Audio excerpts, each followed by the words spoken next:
I think that's worked. There we go. 4 times to get YouTube to go live this time.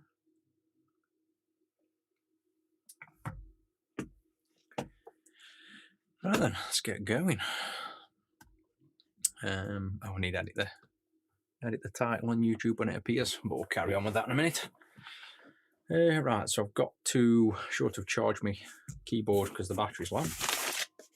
I've got to test more of these VA4 5s because I've wrote the code for the clean screen V4. I wrote it for the VA4 5 board. And of course, the one I built works perfectly fine. And then we've had other people build it. Some have worked fine, but we've got a good 5 people that have now mentioned and shown that there's the exact same kind of graphical glitch. Just edit this YouTube title, now it's up. So there's obviously something going on with the variants, or everyone that's done it, it's done it on a board that isn't a re-PCB. So I'm wondering whether there's a timing thing or whether I just need to provide a different pinout. So I'm going to try and first build up a few, if not all, of every version of Majesco. So I guess this is the first time. I've got tubs of these, and I think I've got one of every variant. So let's try and, to be honest, these are the unknown state ones. I've got a tub, I think, full of working ones up here. Somewhere there.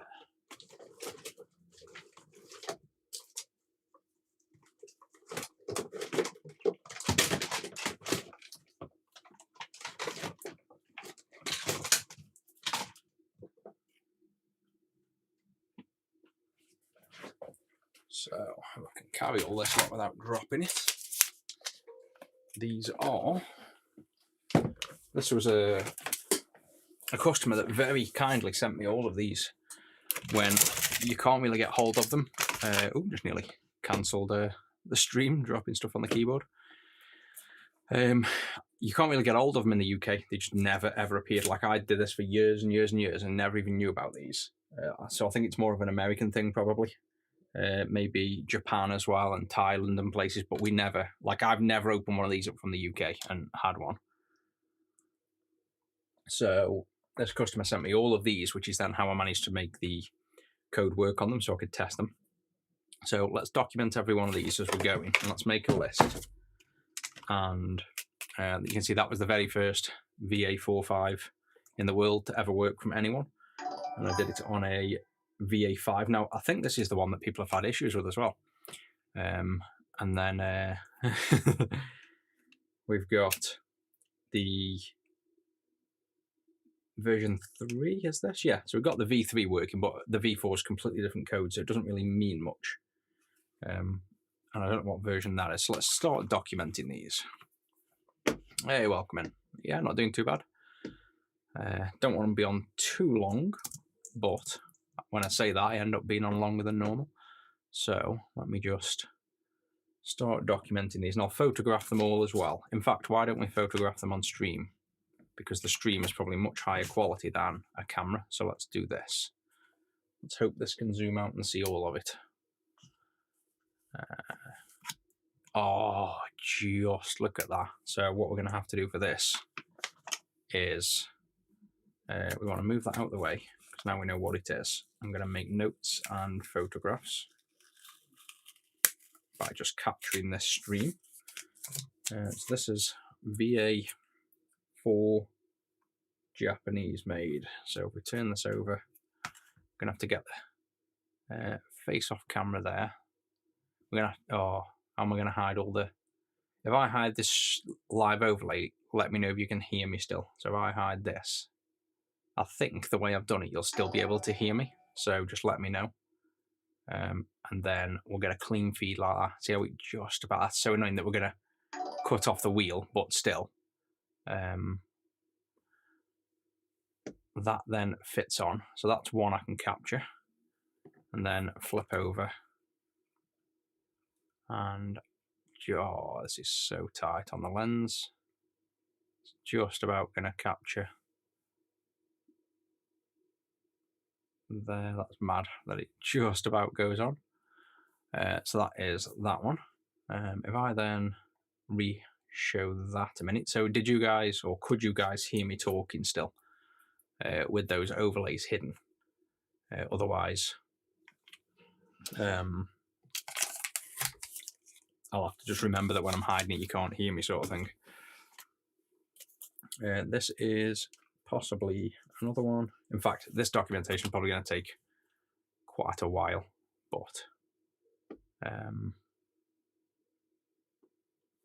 we shall see. So I'll do that there, hide the overlay like that. Can show it again for a minute, flip over, and that's just about on there. Hide the overlay again, and that's maybe just nudge over. There we go. And this one is a different board.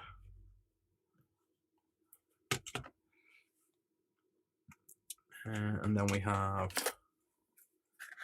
this one. So this is like all,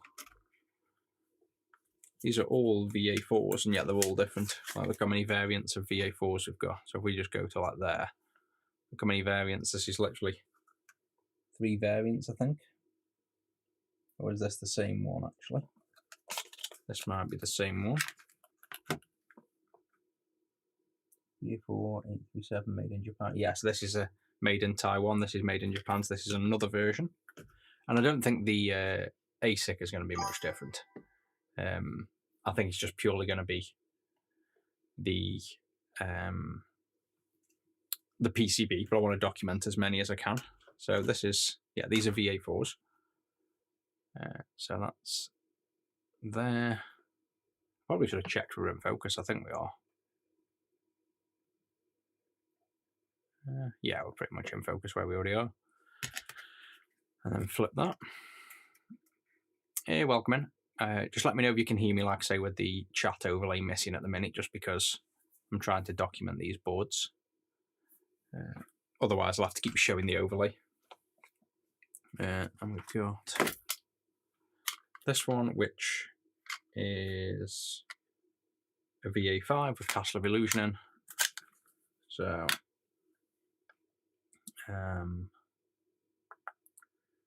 I'll keep that one out of the way a minute because it's quite messy. This one has a VA5 made in Taiwan, so take that off.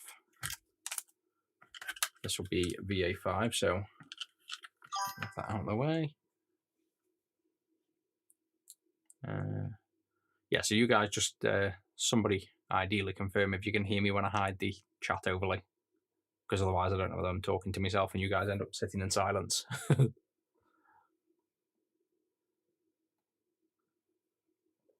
Yeah, cool. So I can leave that off then while I document this. So VA5 made in Taiwan. Flip over. There we go. That one. And then we have a VA5 Majesco. See, now they say Majesco. I always thought all VA45s were just called Majescos, but whether they went in different shells, I'm not sure. So probably stick these back on so I know which ones are which. I mean, it's kind of obvious. They say made in Taiwan, it's a VA5, but I'll still stick these back over. So the key I'm interested in really is the main thing is just the ASICs, seeing if there's a different variant. I think I've already got all the ASICs written down anyway, but it doesn't harm to double check. So this one is another one. So this is a VA5 made in Korea. So I don't know, this one's a bit rarer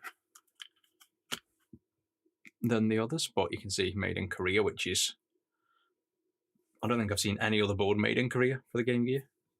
Just bring that down a bit. There we go, so that's that one. These are some nice shots as well for people wanting to see every version.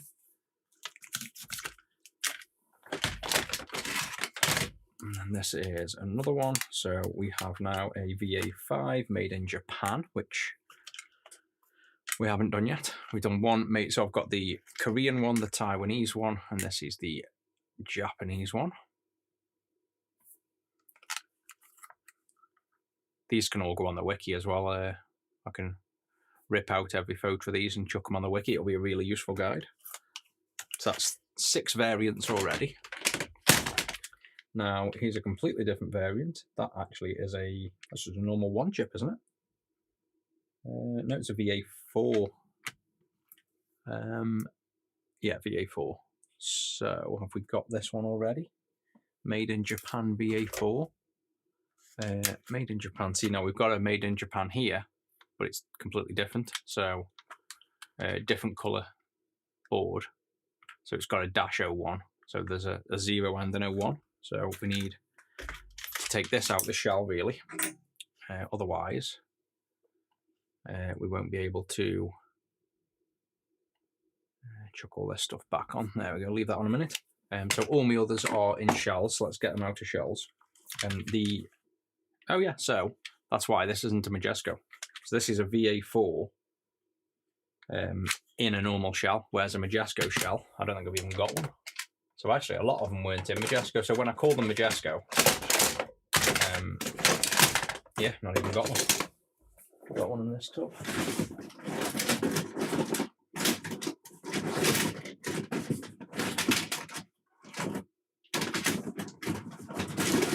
Yeah, no, I kind of wish I didn't throw one away the other day then. So the Majescos are basically pretty much solid black shell, black buttons, no colour in the glass lens.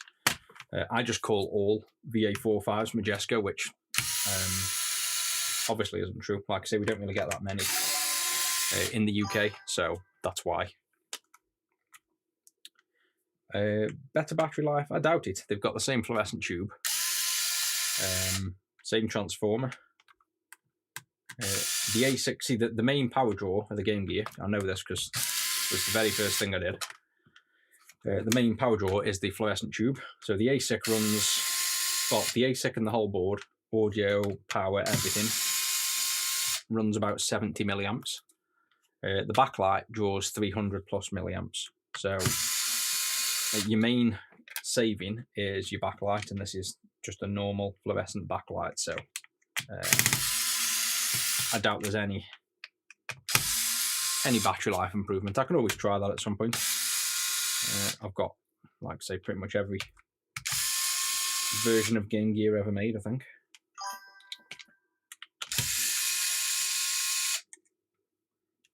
It's easy to prove. Let's see.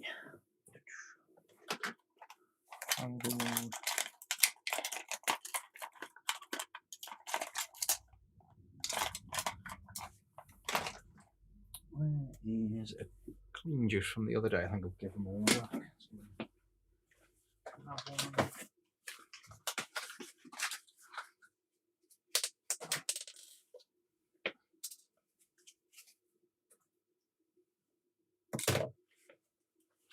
So all we've got to do is power this thing up, and I'll tell you based on what it draws. Actually, instead of doing that, we want to solder it to the bench, obviously. So let's tack on a few wires. Actually, let's put that down a minute. Let's get red and black wires. Actually, let's get thick wires. These might be a bit too thick. Yeah, they should be all right. Let's tack onto the shield. Just because I know my iron can solder onto anything. Even a big fat cage. There we go, straight through the metal cage. Just showing off now with the JBC. So just soldered with the smallest tip, soldered straight onto the metal cage. Now I need to tack onto the battery power input, which will be fun with a wire this thick. And then I can power it from bench by effectively passing it through the clean juice, and I'll tell you exactly how much it draws.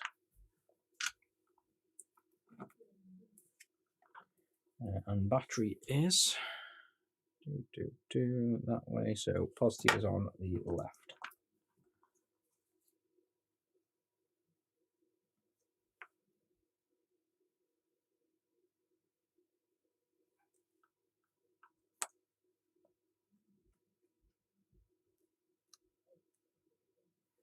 There we go. Right, so myth or not, let's find out. Let's turn on the bench. Got my new Ember coffee mug as well, so it keeps it warm. The weird thing with this is that there's absolutely no manual. So I know it's a mug and it sounds stupid, but the box didn't come with any manual. The app doesn't tell you anything. And I'm like, how do I know it's warming my drink up? Like, nothing other than a light coming on. So I presume you just put water in and it works, but there's no kind of guide on it to just say, do you tap the power button underneath, or is it automatic, or how do you turn it off, or anything? Well, that's definitely working. That's like stayed hot. That'd normally be cold by now. That's pretty cool. It's the most overpriced mug in the world, like, but it's worth it. Right, so we want 4 volts because this is going to be LiPo power, so it thinks it's a LiPo battery. And there we go. Put the 34 volts on, which it is, and then on Majesco, the only thing you have to do is make sure that, see the missing wire, that's 34 volts. So on here, the missing wire is effectively top, or look for where the 34 volts is up here. So you know the connector wants to go on this way with the missing wire, and because it's Majesco, it's not the right pin out. You have to kind of push this plastic out the way. So it's a bit awkward. And you basically, what I do is gate over the lip of the plastic like that and then push down like this. So I'm going to push down on here to get that plastic out of the way. You can just cut the plastic, but if you just push like this, you can get the plastic out of the way. And then get the pins in like that, and then push. You don't need to go all the way, that's like fine. So it's a bit jerry-riggy, and I would just recommend people swap this basically instead of doing that. But like I say, we never really had Majescos, and it's not, I don't think they're that common, so that's why I never bothered adding a double connector. Iron temps, just run it at 350 to 390 for anything you're doing. The irons aren't really, you never really need to change your iron temperature. It's more about technique and not pulling too soon. You're unlikely ever do damage with too much heat. It's more when you try to pull caps off before they're ready is where all your damage comes from. So let's see if this works anyway. I don't know whether this is a working board.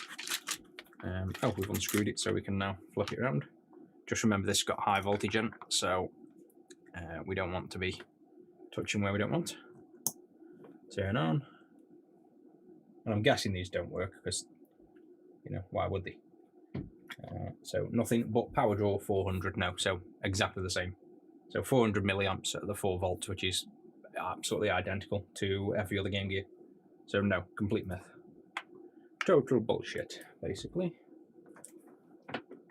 Right, side quest over. Let's get back to the job. Let's take this off. There we go. That can go in the bin. Oh, and these are also things I never saw as well. These metal ball bearings, these are again very common in America. I'm going to keep that one because I don't even have any.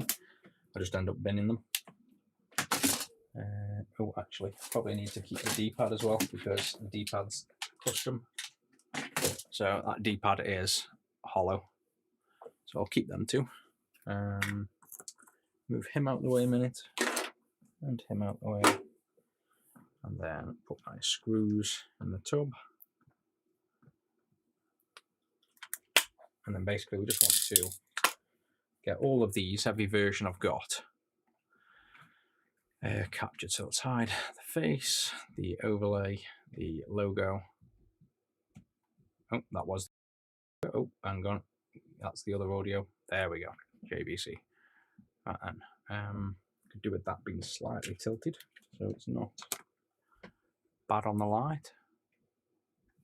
So there's that one. and then flip over. Don't need that now, it'll sit flat. Take the game out. And this one is, what's that, a VA4 made in Japan, and I don't know why it's a different colour. It's got one's got a dash O and this one hasn't, so that's a different variant of the VA4, yep it is. And then we have an empty case. And then we have a VA5 made in Japan. Oh, 100% working with original caps. So this would be a nice one to put the clean screen on to test if we had to. So I think I've already got one of these, but let's flip over. And oh, clean juice is flat because it's been left plugged in for probably 12 months. Plug in the USB to charge it.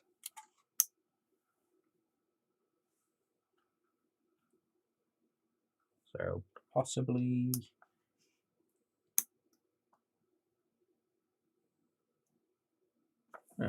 that's fully working. Could just be the clean juice not charged because it's was totally dead, or it could just be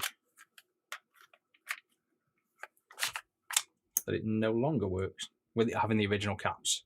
It probably just needs a recap now, so it was probably working back when, but certainly isn't now. Let's just try a bit of IPA.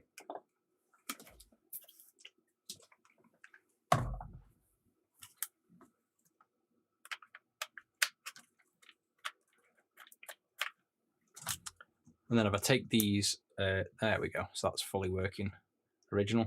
I wonder if the others were working then. Just that the cartridges were a bit dirty. So you'll see as well on here, notice the shimmer. So see that little coloured shimmer instead of it being pure white. That's how I figured out how to reverse engineer the SMS mode on Majescos that nobody else had, because it actually compresses the width and the height massively, like a completely strange output. So the actual ASIC does this like really dodgy interpolation of neighboring pixels, but you can't really tell on such a bad screen, so that's why they did it. Whereas once you upgrade to a clean screen, it really shows. So that's that. I don't know what we were doing with this one. I think I was just testing it because I saw that. So take that off now. I don't really need that.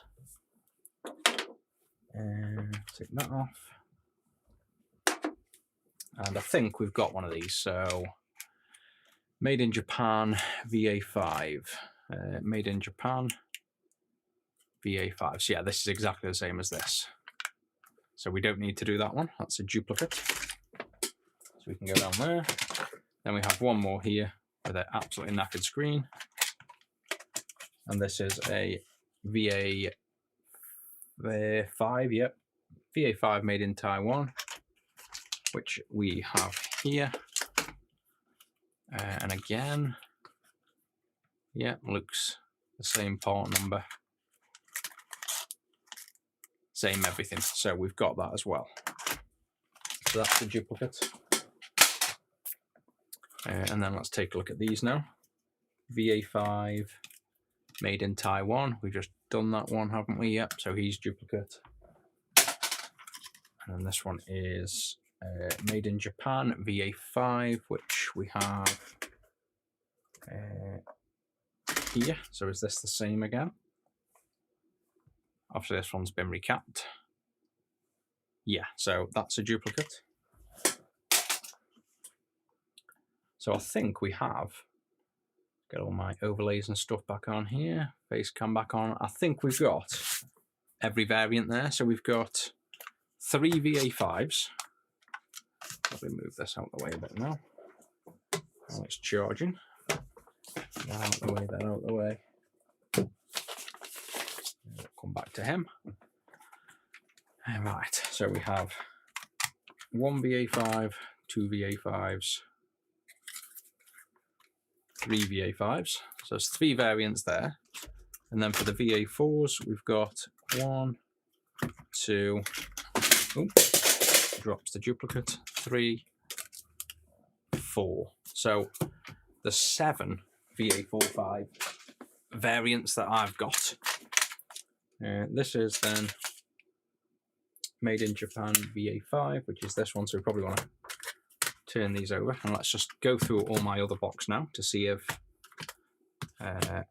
we have any other ones. And then I think, unless you guys have ever seen different ones, this will be the documentation for every VA45 we have. So 5 made in Japan, that's a good bit.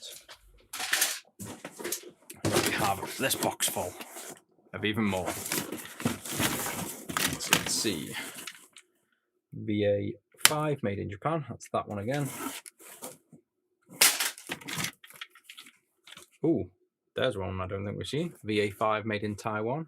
Well, we have, it's that one. But, see the colour board looks slightly different. Is this another variant?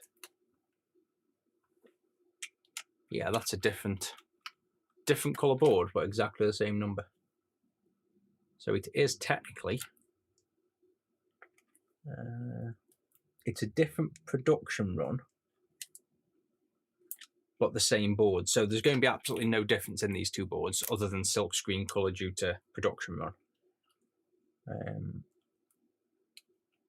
Yeah, it's like the writing's been printed slightly different, but the layout and pins are definitely, yeah, definitely the same. Components are slightly different. So we have, for example, on this one, you've got an inductor here, whereas the inductor here is the black one.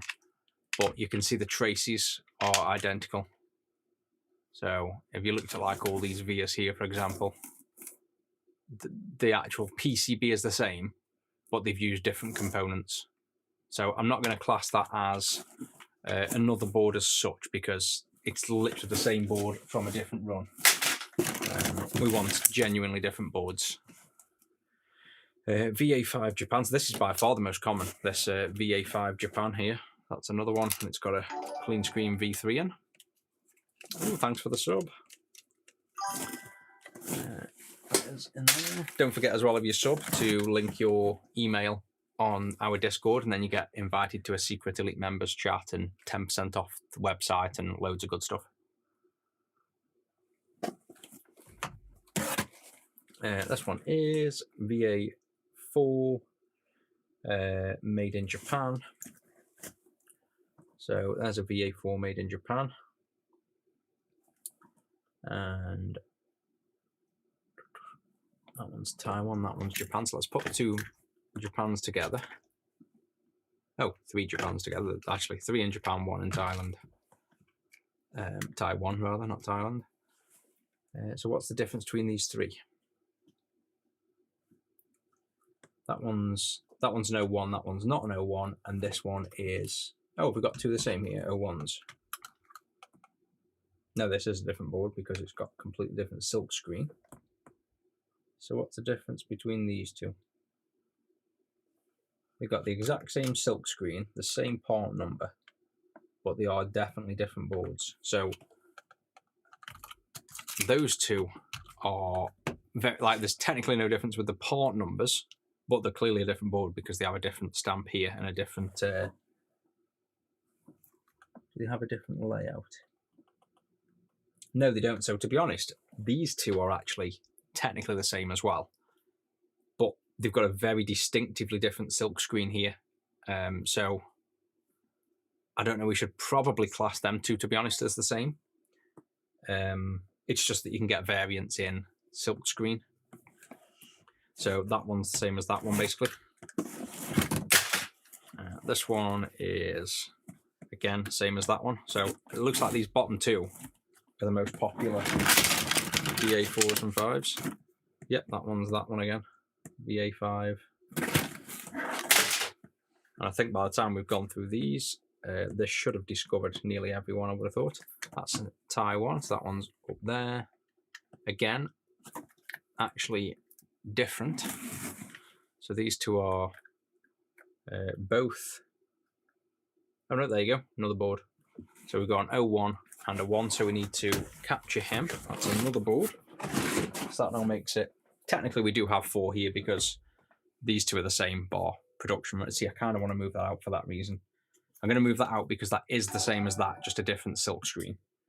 But I'm going to keep him to one side, but then I need to just quickly capture this. So we go to here, move these out of the way a minute, out the way there, and then get this on. So hide the face again, hide the JBC, hide the live. There we go. So that's now another one, which the distinction is that one there, and then flip over.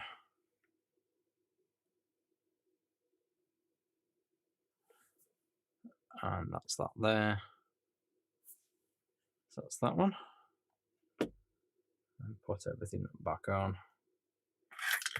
And now put them into position. So we have 1, 2, and what I've done this time now is I've removed that duplicate down here.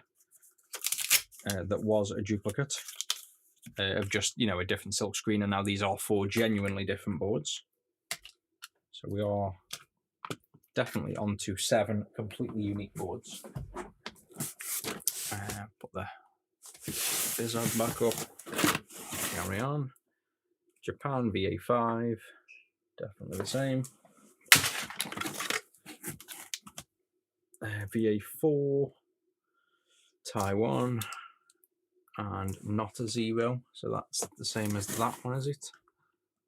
Yeah, exactly the same. VA5, which is again this most common one here. Oh no, Taiwan this one is.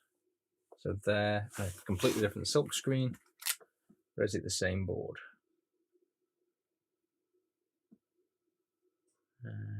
Yes, exactly the same board. Same pinout, same dots. Yeah, so again, we have duplicate boards, but with different silk screens. So again, I'm not going to class them as a different board. This one has made in Taiwan, same again. That one, yeah, same silk screens. Another one, which is VA4. VA4 made in Taiwan, top one. Yeah. 2 more, and then if we don't get any more, I'm going to presume we've found every version, basically. VA4 made in Taiwan, 01, so that's this one here. So again, a different silk screen, so that's the 3rd silk screen to this one, but same board layout. And the last one, VA4 made in Taiwan, again a different silk screen. So you can see you've got like a batch number there, probably 9343. That one's 9418, and the other one is 5404. So there's like loads of different ones. So that's all of the versions, so we can document all them now. There's 4 VA4s, ironically, but 3 VA5s that I've found. So now I suppose let's no, I haven't smashed one before. Well, I have smashed one before, outside in a skip, just lobbing it in the skip, but not not inside, no. Oh, this coffee cup taste has literally still hot coffee, that's wicked. Right, so now what I need to do, because these are, I suppose that's the other variants we could have checked for at the same time. We want to check all these ASIC numbers now, so I'm going to definitely make a quick note here of where they come from. So let me turn my keyboard around for now. We have, I suppose, kind of a boring process in one way documenting it, but it's got to be done. We want to find every version of this. Now we have to support it. So this is a VA5. We have, I suppose the identifying things on these are 837-10766, which is that number there, and where it was made, so USA I'll put. And then we have a, oh great, these are long numbers. 315, that'll be for Sega. 5682, so that's on this chip here I'm looking at. And to be honest, I think they're all 5682 because I've already done it on my wiki. I've already got like every version. Can you change the backlight to LED? Yes, you can. Just something I haven't bothered making, but you can. It's quite easy. You just have to supply it with the 5 volts or make it a pulse width modulated backlight. It's fairly simple to make. Model versions on the wiki. Overlay the PC. So on here I've already got, you can see these. So actually I'm missing quite a few VA4s. We've got 3 VA5s listed, which is all the ones we know of. Taiwan, Japan, Korea, which is what we have here. But then in here I'd only listed 2 from Taiwan, which is them 2. Oh, you can't see what I'm pointing at. These 2 are the ones we got documented. These 2 are new ones. So this is 2 made in Japan. We haven't even got documented. So I'll add that to the wiki. And then that'll be all of them. But you can see the interesting part is the ASIC. They all have the same number. So on here, every single one has 5682. So whether I haven't documented the B's or the A's or there's variants, otherwise there's absolutely no difference in the ASIC, and it's purely the way they've laid out the traces, which means the code in theory that we've got written should work on every one. And we're seeing quite a few people with this glitch. And it's the exact same glitch, so I want to see if I can get to the bottom of that. So this actually shouldn't take that long. I don't think I need to write it if not. Yep, 5682, 5682, 5682, 5682. Yeah, so there's one ASIC. There is no other ASIC. Yeah, they're all, every single one's got the same ASIC, so we don't need to make that note. Thank God for that, because that was going to be a long process. So the issue I've got, let me see if I can find it on Discord to show you. And what I want to try and solve is I can put these, I suppose this doesn't matter too much now. These are like the boards I want to keep. So I'm going to keep these in a tub. These are like my gifted ones that customer sent me, all of them, when I wanted to figure out and support the VA45. So they kindly sent me all of these. So I want to kind of keep them for that reason. So there's my collection I'm keeping. And on the floor is millions that I can gut because these are just extras. So let's try and find some of the ones that people are having issues with. I'll do for now. Chuck a few of them on. Right, Discord. Try not to start answering loads of questions on here. Game Gear. Oh, they're the Majesco. Blah, blah, blah. Battery performance often significantly exceeds 6 hours, whereas the original. Yeah, that's total bullshit then. Where was that written then? But yeah, that took about 2 minutes to disprove. Let me scroll up then and see people with this issue. Here we go. So I think this is one. Yeah, so here's the issue that we're trying to solve. So this is a customer.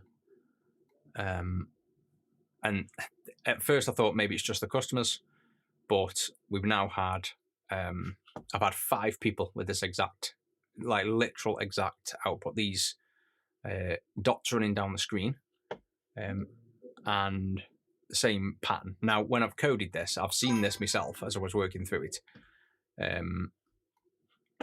but I've only really built a few up.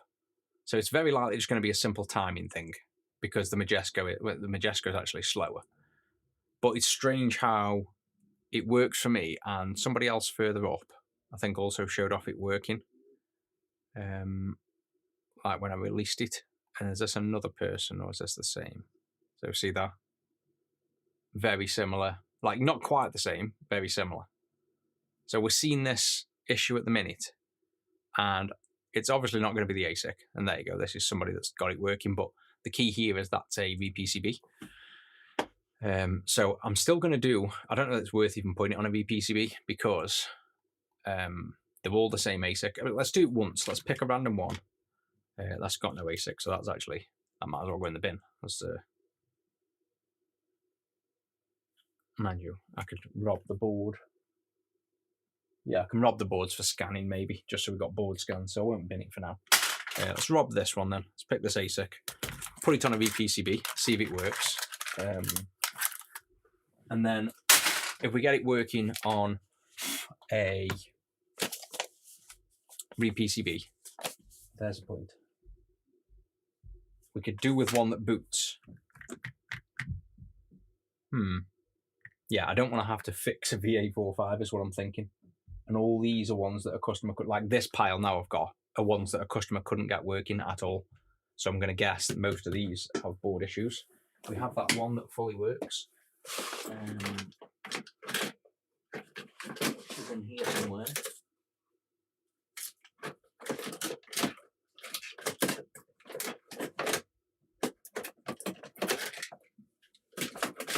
Oh yeah, I've taken off my sticker, I think. Oh no, there we go. So we've got this one, so let's do this. VA5, still working, original caps. And let me also check the part number of the board. So VA401 was one variant, so that's VA4 not 01. VA401, there we go. So this is a variant that one customer's had an issue with. Let me open up Slack as well. We've got another channel where somebody else has had issues with a different board. Which the fact it's also different versions of the boards is what's making me think it's probably just something to do with the original boards need maybe some components removing, or there's a trace different than when I've put it on the VPCB. We'll have to find out. There's something different that I probably won't remember. So a VA5, where's the part number? Can I see it up close?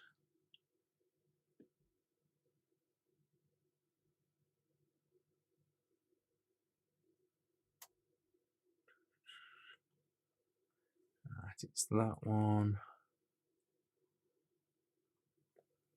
Now there's only 3 VA5s, isn't there? Should have kept all those reference ones out. So many messages.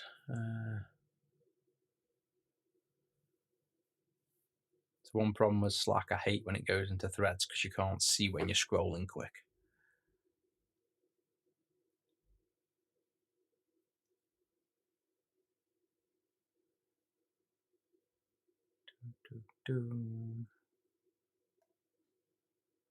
There we go, VA5, yeah, that one. So obviously the most common one, VA4. So these are literally, strangely, I've got 2 out and they're the 2. So this is one that we know fully works. And this is the one that people are having troubles with. So to be honest, do we just install? We might just install the clean screen on this. I think that's probably a good start. Do the VPCB after. So let's do that. Let's get a clean screen here. Plug it in, maybe, if I haven't got a screen. Screen. I want to see what version we're on. There's a point. If we don't have anything plugged in, we can't see the version. Whereas before I had it cycling to tell us what version we were as well. I don't even know if the test button does anything. I can't remember with the new code. So this should, there we go, no GGG. Oh, I thought I fixed that way, it glitches. If you've got nothing plugged in. Oh yeah, that's actually the buttons, isn't it? Them buttons flickering which you can't stop. Touch it with my finger to switch between. Have I got the version? Yeah, the version's in stats. I'm gonna have to plug it into the PC, otherwise I need to know first if it's the latest version.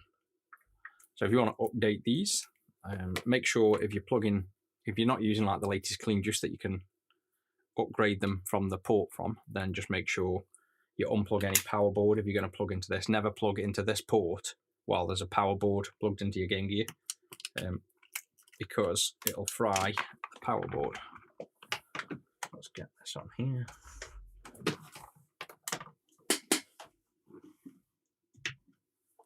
And then if I open up ggcs.retro6.co.uk, and then we can select device, connect to this. 14.0.14, so we are fine with that. I'll upgrade it to Pro, I think. Yeah, I think I will. So we'll upgrade this, and then we will get it in a, well, this exact one. Go Ultra. He said his Earl banned on TikTok. What's that? Did I miss another part of the chat?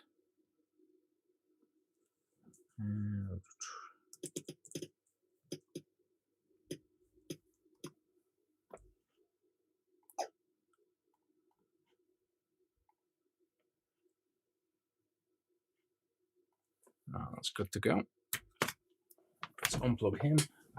And now this is also probably a good time for me to not necessarily do an install guide as such, but this will technically be an install guide, I guess.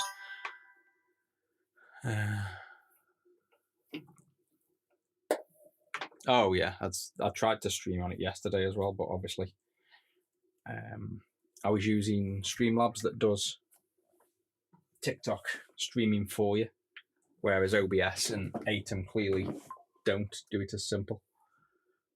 So I'll try and go back on once more on TikTok, I think, because we have a huge audience on there. But if it gets banned the next time, then that is 100% just got to be the end of TikTok for lives. Let's get this out of the case then, from work a bit easier. And we're going to figure this out as we go. Well, figure it out in one way. I literally haven't got a guide for it, so I've got to use my own design. Oh, it won't come out. My own PCB design files to just look at where pins go and stuff, and we'll figure it out. It should in theory be the same as the V3 install guide as well. There's no real reason it should be any different. This is the fully working one. I don't really need the case. It's a standard case. It's a VA4 fully working, which we know. So I'm going to keep that note just for the sakes for now. Move that out of the way and put them screws in the tub. I was all clean, now I'm getting slowly more disorganized again. Right, that's on there. They're out of the way. Old screen off, so let's start with that then. Where's my mouse? There. So pull focus here. I know the volume, the contrast wheel, you have to sever everywhere if you're going to use that wheel, because it has both sides. So let's probably pull up my wiki, because I've done a lot of this work already. Save me a bit of brain power. Let's get some of the knowledge up for us. So here's my guide for the V3, which is pretty much identical. So the solder pads should be the same. So 5 volts is over there, and ground, yeah, that's fine. Backlight test, yeah, ignore all that stuff. Start and 2 of them 2 pads, can come back to that. So this is the bit here. So contrast wheel, we actually want to zoom in. Where's my zoom gone? We want to cut through, and the key thing on here is on the VA4 5s. It's on both sides. Now this is a complete blow through, so I'm going to use my super aggressive grinder. It's got traces on both sides basically. So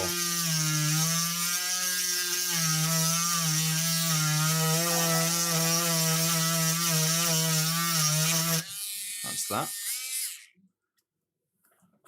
And then if you flip the other side, which is what you tend to forget, there's then the trace there. So you just want to make sure the 2 middle pins, I think it is, are cut both sides. Yeah, and then that's the thing people forget, this little baby trace here. So we've just cut a trace on this the other side, but there's this baby trace that people can forget. I knew there was something, so don't miss this, otherwise you will kill the clean screen. And then line this one away.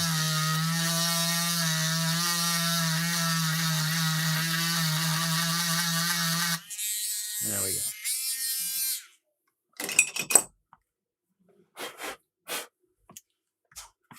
And then what we have there is that bit cut through there, and then flipped over, cut through there. So just make sure everywhere that there's traces on them 2 middle pins are cut. That's a pretty vital step. I think I just broke my zoomy thing again. Oh no, I haven't. Just whacked it on the light. So that's that bit cut.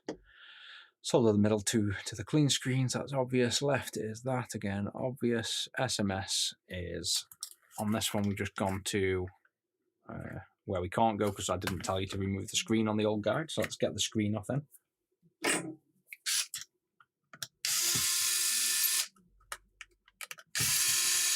And if we go to the ASIC pins, which is what I'm planning on doing, then this guide is universal for every VA4 5 because there will be no difference at that point. But then what we can do afterwards is map out all of the easier solder points, so you can go like to these pins around here and stuff. But for now, I'm going to go straight to the ASIC. And I did discover something on one of the boards, which I believe is this one we're doing. We want to test T13 there is grounded. If not, it should be grounded. And some of the boards, VA4s and things, I'm sure have it grounded and others don't. So that'll be like a difference in the screen that they're using because they use 2 different screens. I'm sure this one is not grounded. So if you're doing a VA5, yeah, so we need to ground that. Otherwise, it won't work. But let's leave it open for now. Let's just see what happens with it not grounded. But I know, remind me that we do need to ground that T13.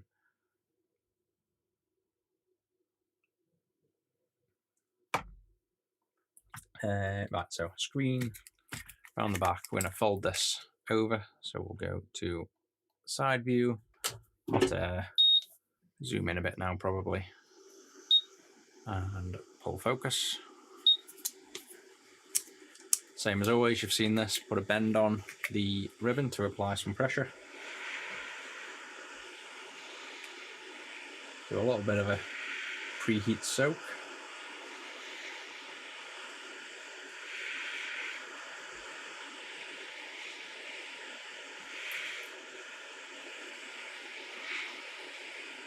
And then just stay on this point now until it starts pinging up. There we go, and then slowly come down. And this should ping off.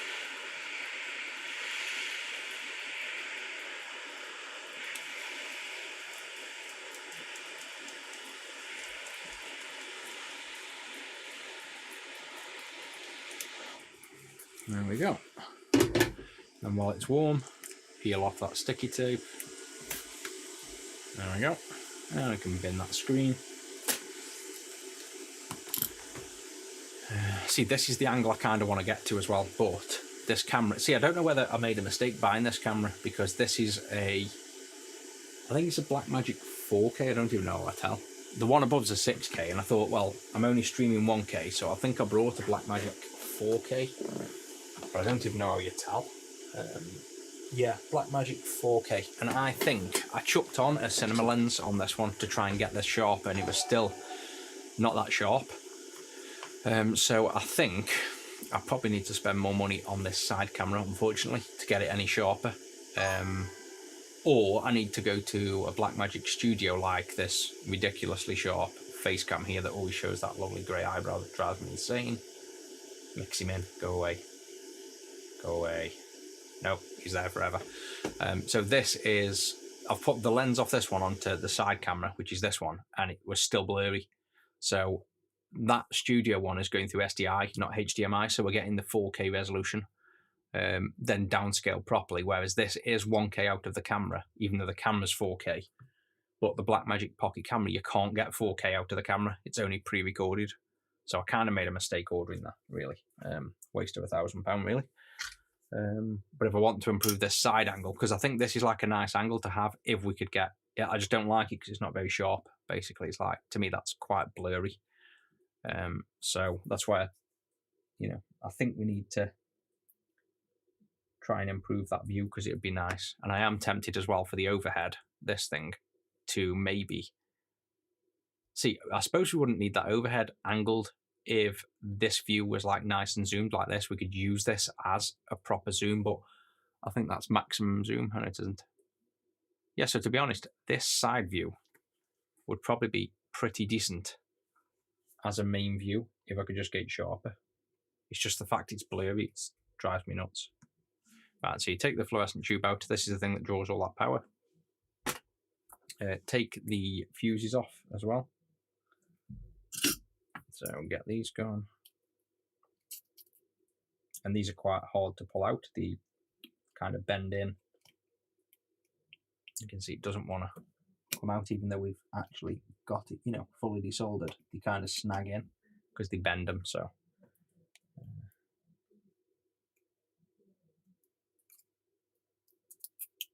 yeah, they like hook the shape of the thing in.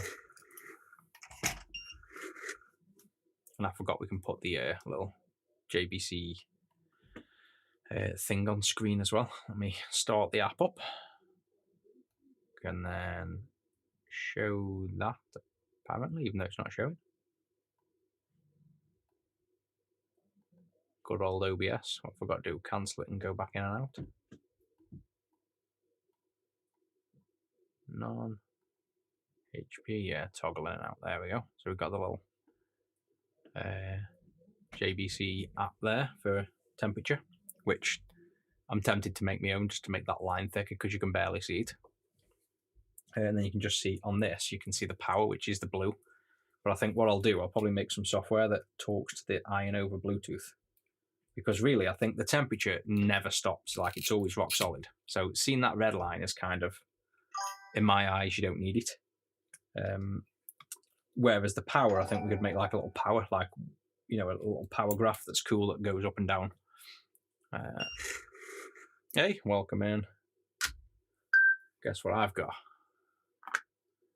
Dun, dun, dun. This is wicked as well. It's literally steaming hot still. This would be freezing within like ages ago. Yeah, definitely. That's pretty much what I'm thinking, is make some software for making just a nice little power booster that goes up the left-hand side of the screen based on the iron. That'd be way more interactive than a screen with graphs. I was saying the one thing with the mug is, I know it sounds silly, but there's absolutely no documentation on how it works in terms of, yes, how the app works, and you can download the app, but like if I don't want to use the app and I just want to turn it on, there's like, what happens, like, do you put your coffee in and press the power button, the light comes on when there's water in or not? I was like, I don't know what's happening. So it's clearly working because my coffee's steaming, but I found it funny that there's absolutely nothing saying if you put your coffee in, press the button or not. So I figured it must just like be automatic, which it seems to be. But yeah, it's wicked because I don't think you realise how quick coffee goes cold until you've got one of these, and now it's like, it's ace because it's just steaming coffee all the time. And it definitely I prefer the taste of it warm for sure. Oh yeah, I've got mine set to max already, like 62. It's like, that's not, like, I'd probably turn it down a little bit. I think it's getting rid of some of the flavour because it's hot. But when I was saying about how everything was really sweet, the coffee being hotter, that sweetness has gone. I think it's when it's cooling down and it brings out all the flavours in the coffee. I think that's why I keep saying these coffees are like really sweet to me. Now the temperature's warmer, they're way nicer tasting. Like, it's completely changed the flavour. It's just crazy how I think I've said it before, but one of the only places where I've got involved in something where every single part is true and not bullshit. So like when you get into making coffee and they say like you need your distributor and you need your temperatures right and the freshness of the bean, and literally if you take out one of them things, you can tell a difference with the coffee. Like, you absolutely can. Like, even that temperature makes a difference. It's so enjoyable though to have something like that where all the little changes you do make a difference. But yeah, I figured out now. I obviously like the taste of coffee hot versus cooler. That's the main thing. Right, we got the screen off. And then I think we were up to, I still need to sort out this overlay thing, considering I think this overlay is probably going to be temporary, and I'll make a little graph bar that goes at the side of that PC so it doesn't get in the way. I'll leave it where it is. So SMS pin goes there, H-sync goes there. So really, we're just up to soldering wires on now. So this is the only graph we probably care about. Should probably pull this into focus. There we go. We've got V-sync, invert, M-clock, all the DATs, and then we need H-sync, because the new way I'm doing it, I'm using H-sync, which is here. Oh.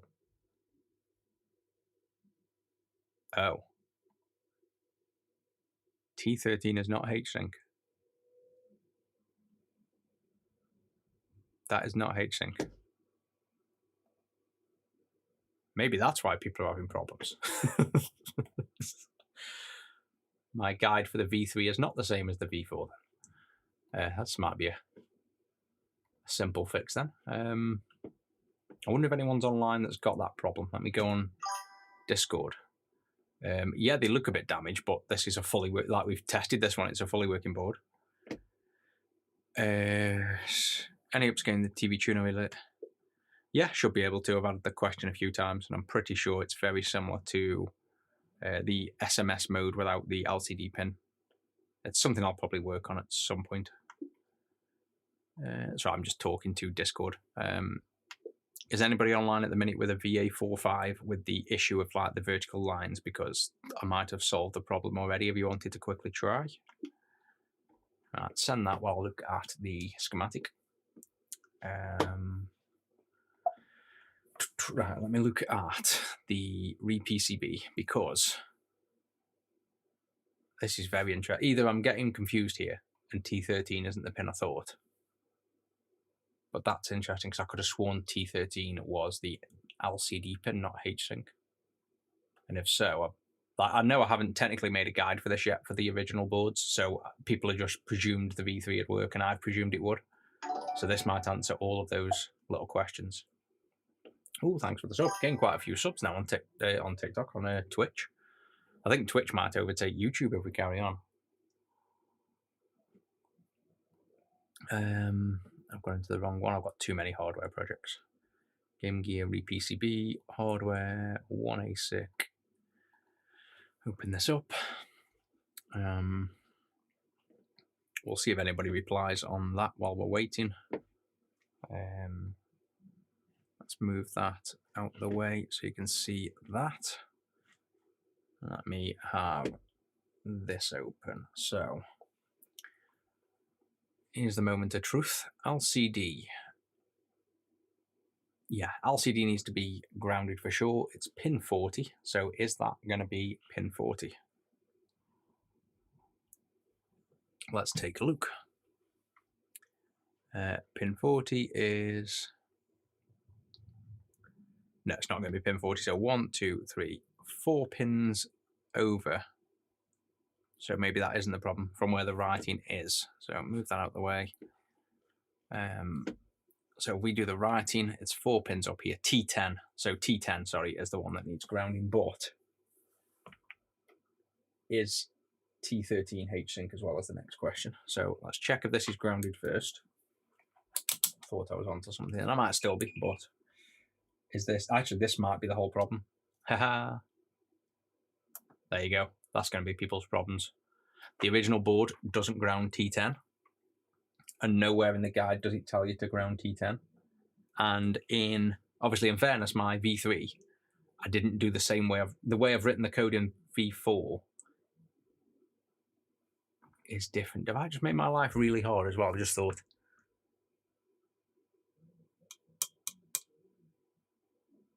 Yes, I have. So I wondered why the V4 code was much harder to do the VA4 on. I grounded this, and you don't need to, but now I've written the code that's what we now need to do.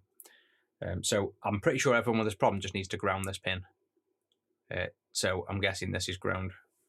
So I wish somebody was online to just be able to, in fact, let me ask Retro6US if they're online as well, because that'll be quick. Are you about at the minute? I think we might have solved the issue with the VA4 long story short, go to T10 below the ASIC and send it to ground. I'm not sure whether that's what you did already, but let me know if that works. Right, then. We've got 2 channels open, and in the meantime then we will start soldering this up. So ASIC pins is all we care about for now. Oh no, sorry, one last thing. H-sync is H-sync. Is that the pin we're using? So H-sync DAT2, so that isn't H-sync for VA4.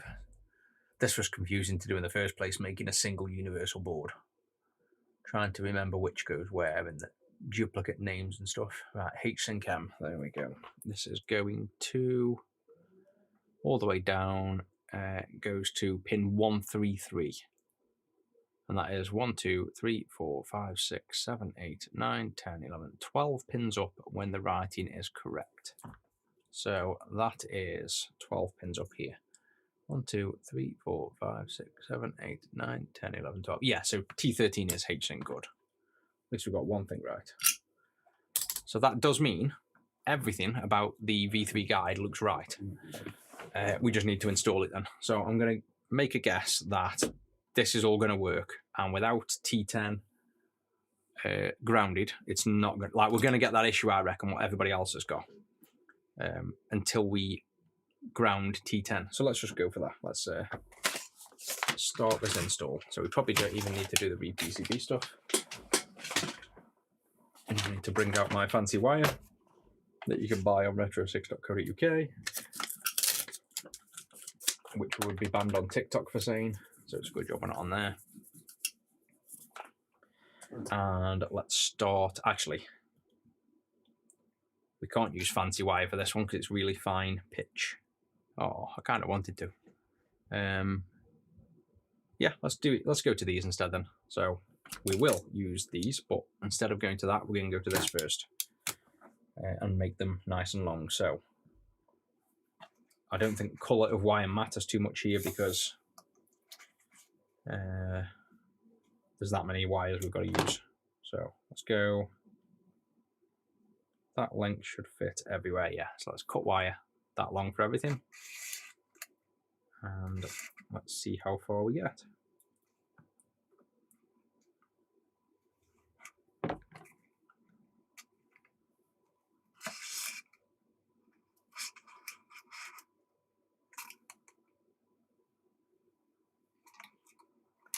Green, now needs to go back in a bit.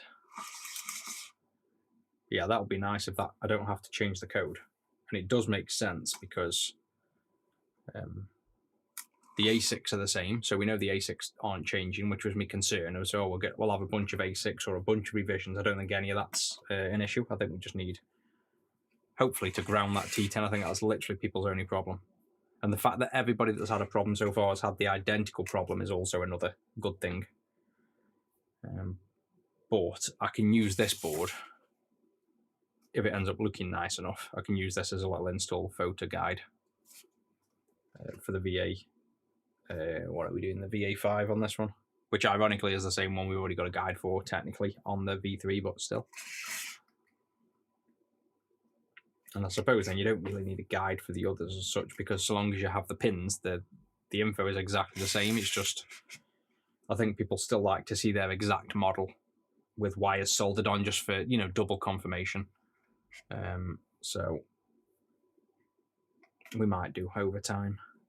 I say that, I still haven't even photographed this board. We've sold now, what, 700 plus, and the new batch of coming in we've sold.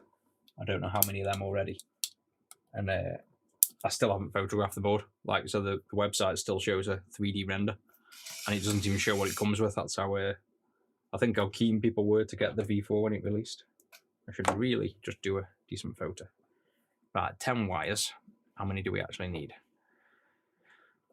We need ground and 5 volts, so 1, 2. We need SMS 3, 4, 5, 6, 7, 8 for the other button. Wow, we need way more. Then we need 9, 10, 11. Wow. 12, that's wrong, it's over here. 13, 14, 15, 16, 17. I don't think you need peak lock. Yeah, you don't need peak lock. 17 wires.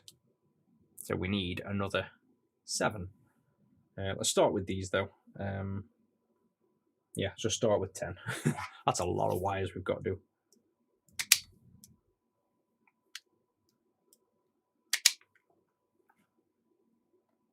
Oh, big fizz, I keep clicking the wrong button.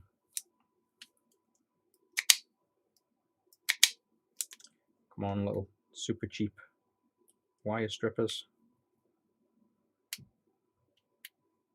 I think it wants to strip the wire right in between 2 settings. Oh, come on.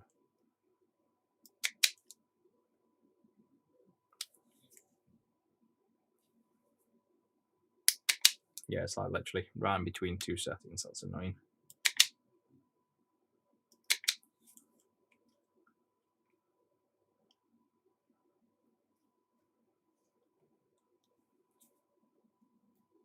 This is, ow, that was my finger. The whole point of this was it meant to be quick using the tool. Still need to find I guess a decent quality wire stripper then, because this works perfect, but well, all I need to do really is probably epoxy this in so it can't move. That's probably the lazy way of doing it, because what happens is this little plastic slider just moves over time with the vibration, and then it moves the position, whereas this is only going to be used for doing this. Like, it's for stripping my wire, so I never want that to move, so I might epoxy it in a minute.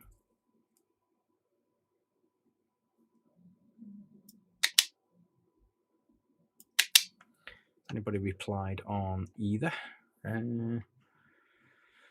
Not on there. No, no one's replied yet, so we'll soon see if I either build it up and prove it first, or if somebody gets back to us and can test the theory out.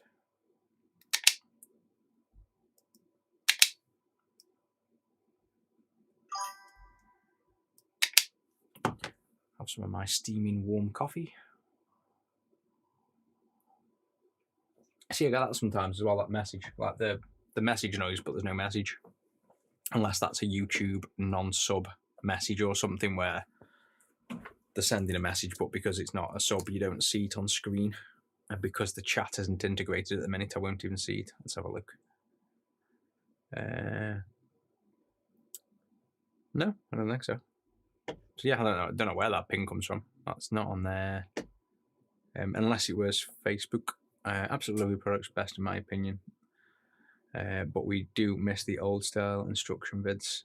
Yeah, everybody misses everything I don't do, so it's like, the thing is, we don't get many views. I've done it for years. I was thinking this the other day. I've done like YouTube on Angel 6, giving away my knowledge for software for like 15 years with no cost, and I run software companies that make a ton of money. I've trained people to get jobs, and I give away all my knowledge for free on there, but I get absolutely nothing back for it, and I haven't in 15 years. It's a hell of a lot of my time and money.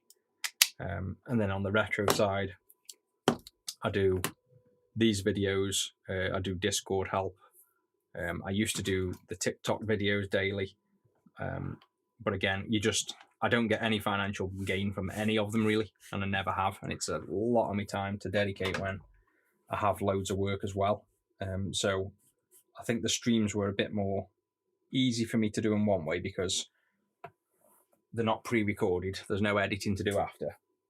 I can jump on and work, but the irony with that is, I say it every time, like yesterday, it took me, 2 hours, 20 minutes to install a clean RGB mod on stream. And then I went off stream, built another Mega Drive in about 32 minutes, I think it was.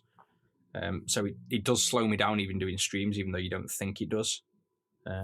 So doing even more it'd be just again something where I'd love to do it all, but none of it makes me any money, and I need to be doing the work as well that makes me money. I've got to balance what I'm doing versus actually, keeping businesses afloat and stuff like that. But yeah, I'll if I get time, I'll dabble into whichever ones, go back and forward between what videos I do. Like the TikTok was by far the most popular. We got like, I think some videos were 100,000, ones like 600,000, I think, or something crazy.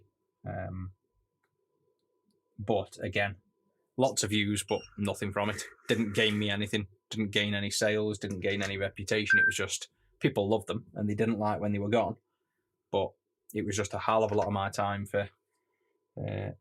Started off pleasurable, and then it turned into more like people were like, you felt like you needed to do them for people, which then gets you a bit more stressed when you haven't got time to do stuff. So I don't want it really turning into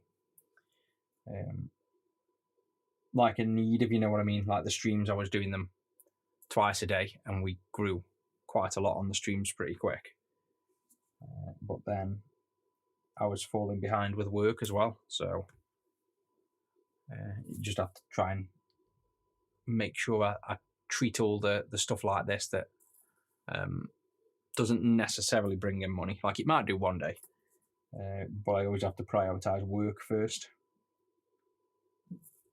And then, if I had all the time in the world, I'd probably sit and do this more often. But I think we'd need like, I don't know, we need a few thousand coming in off subs to even make it worthwhile doing daily again, like every single day. Which is what's like £3 for an average sub. You'd need like 300-400 subs, and we've had 57 since December, so I can't see it ever being where the streams pay for themselves in a way. But you never know. It'd be cool to think you could do things for free, like the repairs on stream for free because the streams are paid for, and then you could have people sending in stuff to be fixed for the pleasure of it. There's no money involved then as such. It's literally you do it for purely pleasure. That'd be nice. So the one thing on this side I noticed, and I don't know if I fixed it in the newest batch, but I should probably check that. This isn't D2M. It was meant to be on this heatsink here, and for some reason I put it on this one. So basically, ignore that. This is the data 2 on the VA4 5s. Yeah, I think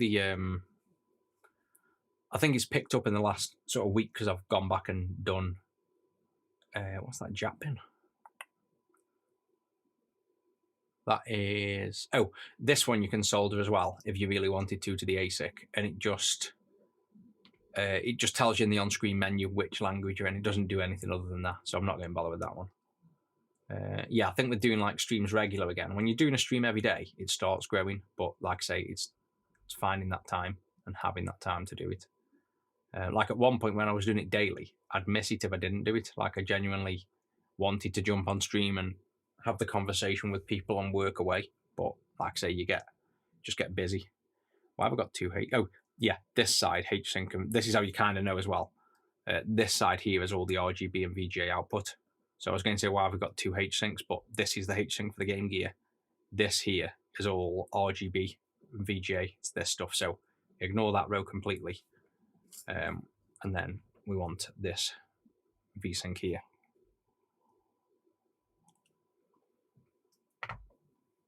Yeah, that's so cool, having a coffee that's still warm. I'd have been there complaining how cold it was by now. Right, we've got 3 more wires. We want to... Well, I don't think I care, to be honest, about the colour of the wires on this one. Like I said, there's too many wires to colour code in any specific order. So I'm just going to solder them on, and then whichever wires we haven't used on this side, or are we going to reuse? I don't know if we're going to have to reuse them or not. No, I think we can just about not reuse any colour wire on this side now. That's there. 1, 2, 3. So now we need 7 more wires, I believe it is. Does that make sense now? 1, 2, 3, 4, 5, 6. Yeah, that all adds up. So 7 more wires that aren't yellow, brown, or orange. So orange, brown. Right, so we just got to remember to skip yellow when we get there. This wants to be the same size as this.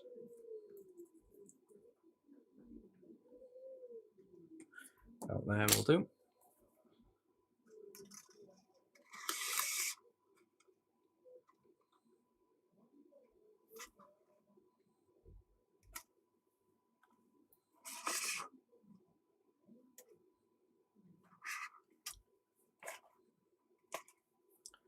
And don't forget, if you want to help the stream and the channel in general as well, just go on retro6.co.uk and click that JBC link on the website. That'll help us get a nice bit of recognition from JBC that people actually watch these streams, and not necessarily the numbers, but the quality of people that watch it and targeting the right audience. I think if you have 100 people watching that are your perfect audience versus 10,000 people that are never going to be interested in stuff like that, it makes a big difference. And I think most people that watch this are quite interested in electronics and might, end up having an interest.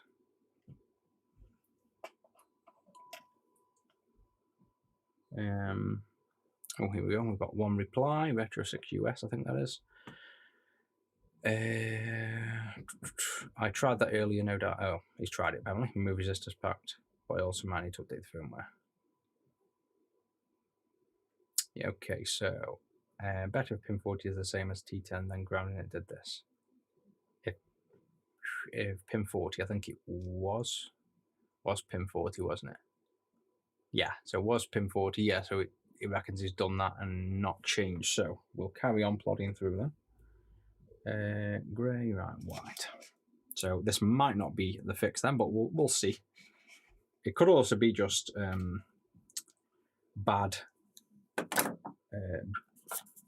PCBs. I know when I was first trying to do the code for the V3, I'd only, like I say, you don't really get the VA4 5s in the UK. So the one I'd got, I was trying to write the code for on the clean screen version 3. And one of the datas was just missing altogether. Like, it was just not giving me anything out. And this is when we didn't really know even the pinouts or anything about the ASICs. We were making assumptions. And I'd got everything looking right, but the color was obviously 3-bit instead of 4-bit. But then if I was missing that channel, I was also missing even more color. And the fact that SMS mode is completely different. It was really confusing at first to realize, did I really have a bad ASIC or was the code wrong? And it turned out it was the resistor pack that was bad on it, but it was literally the first and only one I'd seen had. It's this grey wire, it doesn't like stripping. So I'm not going to rule out the thought that they could have faulty boards. So we've seen this one working that we're putting it on. So we know this is a known, I knew I should have epoxied this in place. We know this is a fully working ASIC board. So if this works, this is the exact version they're having trouble with. Oh, well, come on. Stupid cutters.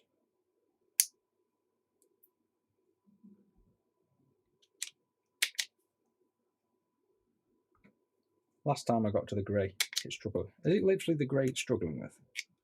Has the grey got like a slightly thinner coating on the rest? Yeah, the grey wire's got a thinner coating. Wow, that's annoying. So, my strippers. What? Now it's stripping grey again. The grey messes the strippers up and then stops working until you use another wire, then it works again. Yeah, so we'll know from this then, this is pretty much going to be the definitive test, is what happens. Hot melt glue would be good for that. I don't know what time that come in. I need to get this integrated chat code working as well so I can keep all the chat in one place. Right, let's carry on soldering these on, and then we can solder them to the ASIC and see what happens.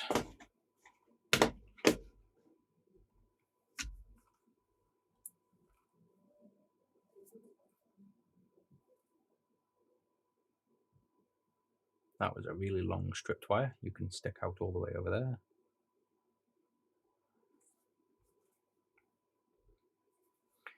I'm not going to bother using this one for an install photo, to be honest. Can't be bothered to make tidy wires today. Too late in the day.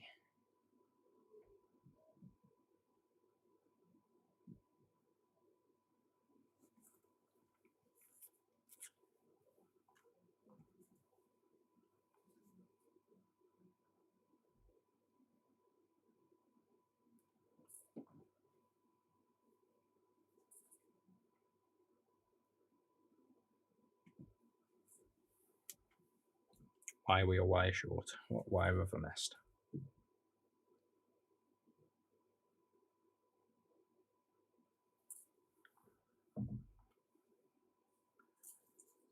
So we've either got more than 10 wires this side. 1, 2, 3, 4, 5, 6, 7, 8, 9, 10. Oh yeah, it's 11. So we've got repeater color anyway. Let's go with orange.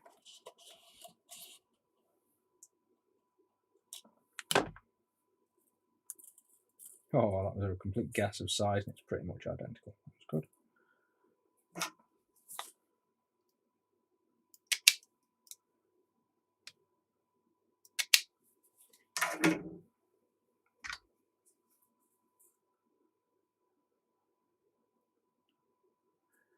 There we go. And let's solder this thing in so we can zoom out a bit now.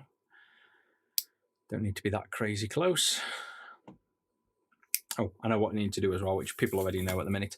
I've got some code that auto detects VA45, but until we solve the problems, we ground this pin to explicitly say we're a VA45.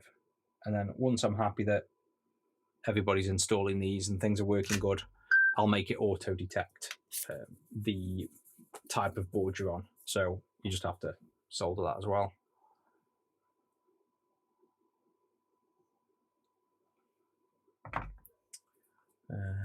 Let's bring this in. I'm not being bothered with a bracket or anything. We're just going to literally fold the screen out, place him roughly in. We can go there, and we need to take off the inductor, which we didn't do, which is part of the guide. This L4 as it is on it, normally L2. I'm just going to cut him off because I'm lazy. There we go. And that's our 5 volts.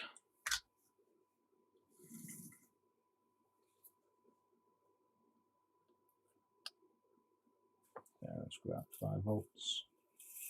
This will also help to prove if the wire length matters as well, because I've purposely made all these wires nice and long. One, so it's just easy to do when I didn't have to bother with wire lengths, but the other part of it is if there's any issues with like length of traces which people use, this will highlight that. If we, you know, I don't think it will be, but at least we'll know. That's them two. The two, to be honest, yeah, we need the menu when we build it up. Let's go to the wiki, which is here. Bring my dock back over. Come on, Mac, give me my dock back. There we go. Bring that up. Scroll back up then. So left was, we've got the test pads the other side, haven't we? Do I really want to go the other side? 2 is, which button's 2? 2 is the furthest one over, isn't it? Oh, that's left I'm looking at. Let's do left first then. Actually, no, let's do 2.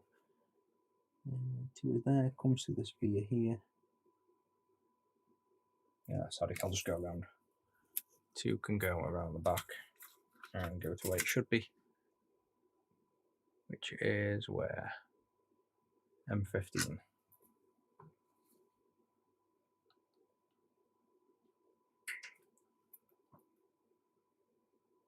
That's 2.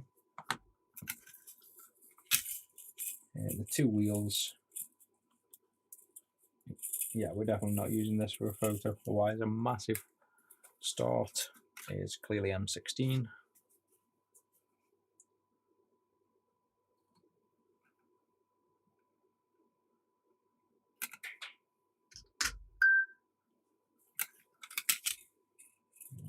Yep, wheel. We'll go to these 2 wheel pads. I need to zoom in on that a bit so I can see.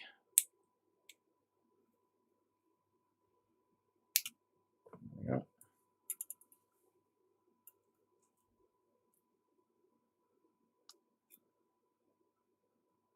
Again, look how easy that iron makes that. It's so good.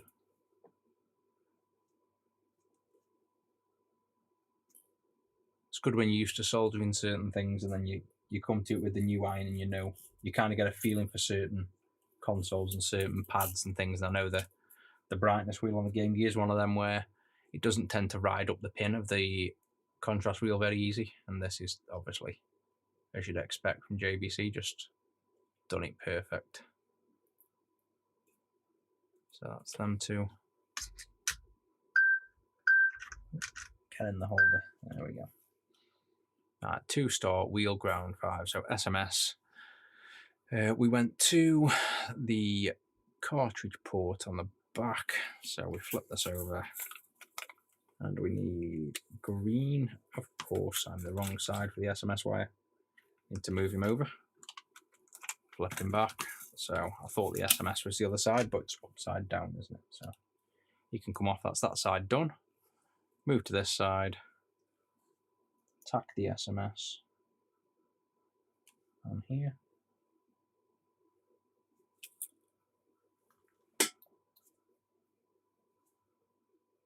Oh, we've got 2 green wires right next to each other now. Oh, well. There we go. I'll flip this over now, get this green wire.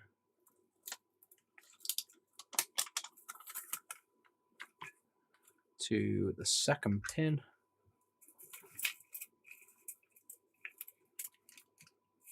Over here.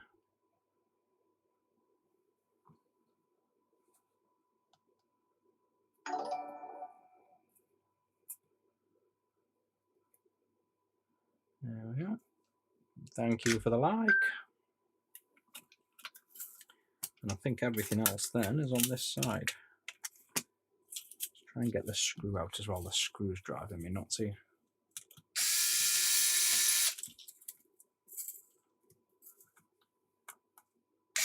Ow, that was screwing into my finger.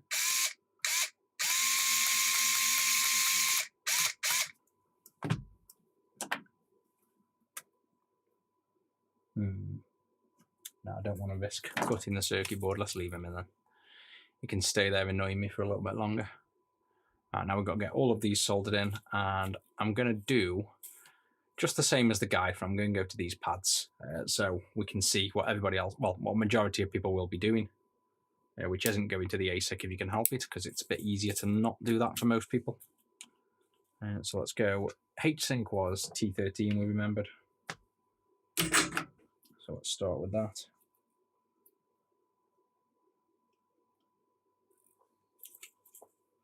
Bit too zoomed out, can't see what I'm doing. I can hide this PC for you guys as well so you can see a bit more. You don't need to see that. H-Sync is yellow. Get out of the way, wires. So many wires. And obviously, if I was doing this properly, I'd make this a nice short wire. But like I say, I'm going to leave all these wires absolutely huge to see if that makes a difference. That's a T13. What am I doing? That's not even the right pad. That's the one that's labelled wrong. That's D2M. So nearly made my own mistake. H-Sync is the H-Sync M for Majesco, which makes no sense because we've realised they aren't all Majesco either. That's what my M stood for. But still holds true. That's H-Sync M on. V-Sync then. Orange comes down to here. And if I scroll down to my pinouts now, V-Sync is the second pin. Pretty much everything now is these pins here, like almost everything. So we go. Oh, that's so weird with no depth perception. It goes onto there. Let's get all these wires attached.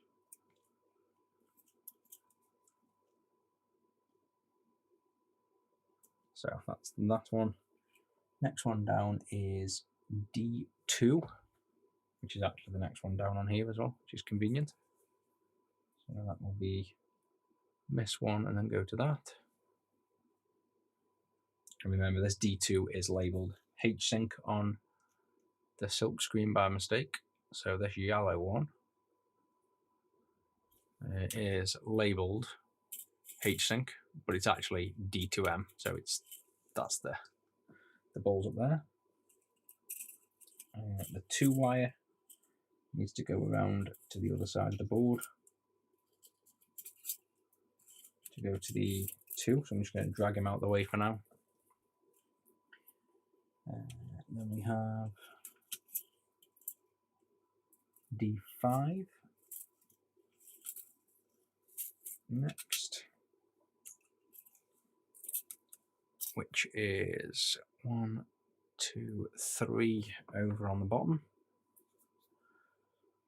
to this one that's already had a wire on.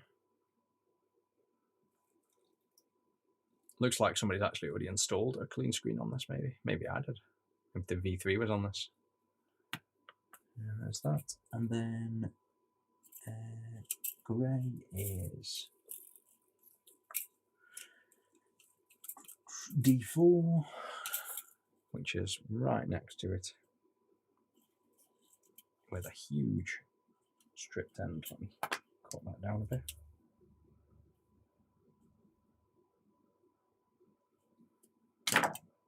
There.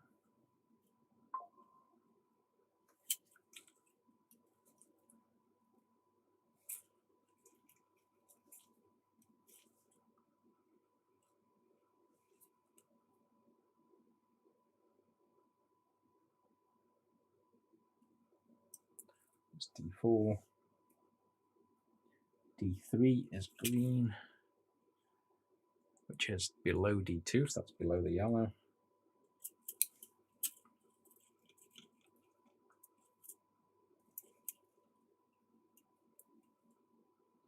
And then if this fails, and like we see the same glitch that everybody else does, I can just plug this in and start coding against it. The problem I've got at the minute is the problem everybody else has had I haven't seen yet, so I can't really fix it until I can reproduce the issue.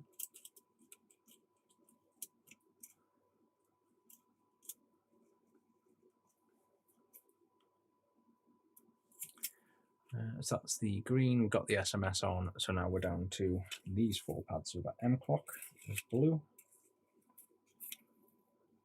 and M clock is second up. And I remember, which might be the solution for some people, I remember when I was doing this with the V3, you basically got like resistor packs, these little black things are resistors, carbon resistors. So M clock goes here, but sometimes if you move it past the resistor to this side, it slightly changes the timings, and that's where things can then, fix themselves, if you will. So you have some flexibility on all of the data pins and all of the M clocks and stuff like that to move them to the other side of the resistors. But by default, the re-PCB has no resistors. So in theory, the solder points we have already are technically correct, and it shouldn't go anywhere else, but we will soon find out. Invert is top right, so that is getting this down here.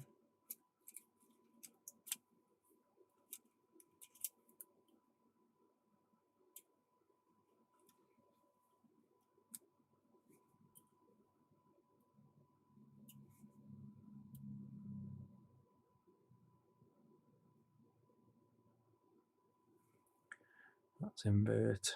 Yes, it is.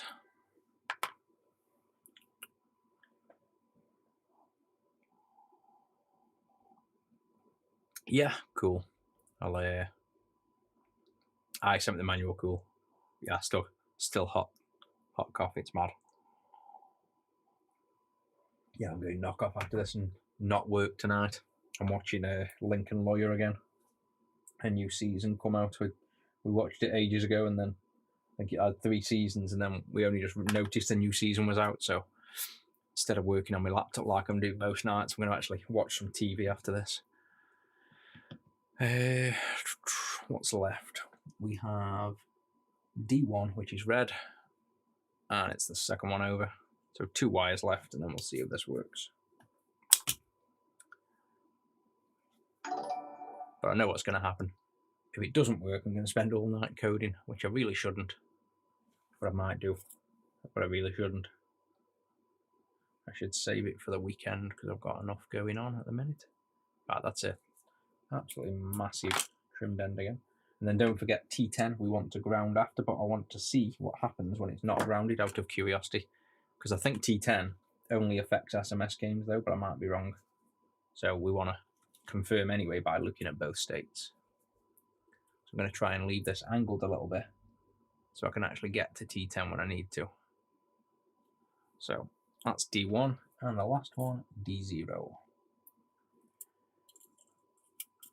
And then, well, we then got to put the left pad on the opposite side of the console, but other than that, we're done.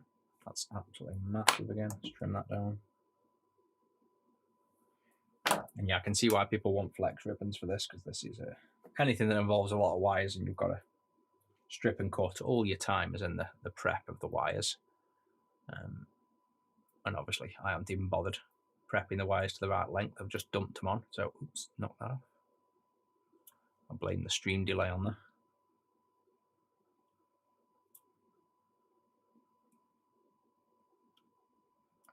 There we go. So we can still get to T10. That's every wire on. I think. I know we've got wrap it round for that last one, like we said. Just got to put this left pad on, which will be, of course, I don't know because it's not obvious. Scroll up. Left is M12. I should know these off the top of my head by now. I've done that many mods and installs. There we go. We are all hand wired like everybody else has had. Is this going to work? And if it is, are we going to get the same glitches that everybody's had? So I'm hoping we get no issues. And everybody else has just got bad ASICs, which is bad for them, but good for me. But in my luck, it'll be bad for me, and I've got to update the code. This is the missus. This will be Wednesday T. Come on, phone open. Oh no, it's a TikTok. Obviously sitting doom scrolling. Your drink is ready. Yes, I know. I am drinking it. Wow, I've had a lot of bloody emails since I've been on stream. Oh my god. Yeah, Retro 6 has had absolutely no joy with that T10 and trying multiple things. So we're about to find out if we're as lucky. Where's my power board? Right, so this one is a flat, completely drained power board, but if we put it on charge, it'll be fine. We need to make sure the thing is off. Wow, this is an old clean juice. This is where I got the silk screen on backwards, where it confused everybody because this is how confusing one of the earlier clean juices was. Check this out. So I had just because the logic on the board, how it worked. So the on switch for the physical switch to be joined is on, but if you have it physically on, it disables 34 volt. So the amount of people that got it wrong because it says on is this way, but then on there it says on was like confusing. So I had to actually design a slightly more complicated circuit with a transistor to flip the logic just so people didn't get confused at the fact that the switch says on, but that's not on, if that makes sense. What are we doing? Powering it up, aren't we? So we want to get this in. 34 volts is off, and this is in there. Oh, that's never coming off now because I've wedged it all the way down. Trying to think if I'm missing anything. 34 volts is off. We've got 5 volts. This is a working console. We haven't got the jack pin, which doesn't matter. It's just for language. Everything else is soldered, I think. So, moment of truth. Zoom out. Quite fitting, Japanese Sonic. And over to here. Let's see what we get. Bang. Oh, look at that. Same as everybody else. So there is something with... Yeah, so that works. I mean, that's just a failed game load like, but clearly... yeah, and there's the dots. So we are seeing exactly what everybody else sees, but we haven't done the T10 thing yet. And this does not even want to load game, unless... Oh, no, sorry. This is what other people saw. You'll probably get game audio, but you're not even seeing anything on screen. But if we solder T10 now to ground, that's when they saw Sonic on screen, but then we get those lined glitches. So there is definitely something different that I've probably done on the re-PCB without even thinking about it, that needs to be done on these VA4 5s. Because I can't see it being a timing issue. Like, it might be, but I just can't see it being a timing issue. Oh, I don't know why I'm bothering that. There's the pin right next to T40 can be grounded, so I don't need a wire. Let me just have a look which one it is. The one further away. Cool. So, if we zoom, is that zoomed all the way in? Wow. I swear this used to be zoomier. So I can do digital zoom. But I could have sworn I had a much zoomier view. So I can be lazy and just bridge these two pins because this one next to it's ground. So if you don't want to do a wire and you're confident doing this, you can go see where the trace goes to the fourth pin over. I can just go next to it and bridge them two pins. Like so. And let me double check that was right. 1, 2, 3, 4. Yep, that's right. You know what I think it is? I think on the re-PCB, I know what it is. I just need to remember where. I've got something in my head when I was doing it. Yeah, I definitely have. There's something on. This is going to bug me now. There was something on these boards where I specifically do something similar like grounding a pin. Yeah, I definitely did. I'm going to have to go through. Oh, it's going to be a pain. I'm going to let's see what this does first. I'm guessing now we'll see Sonic. But it'll be all lines and messed up, I'm guessing. I'm sure there's another pin on here that you ground that the re-PCB does. Oh, okay, we got nothing still. Wicked.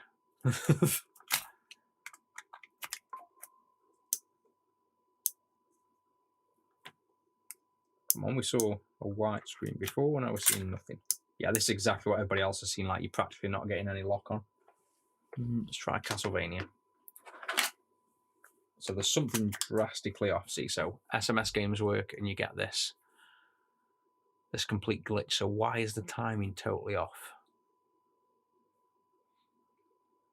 When we know this works on the re-PCB. Like I could take this chip off, put it on the re-PCB and this is going to work. So let's try moving M clock over for one.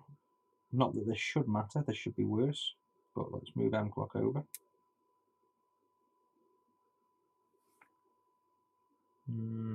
No change or worse, which makes sense in one way.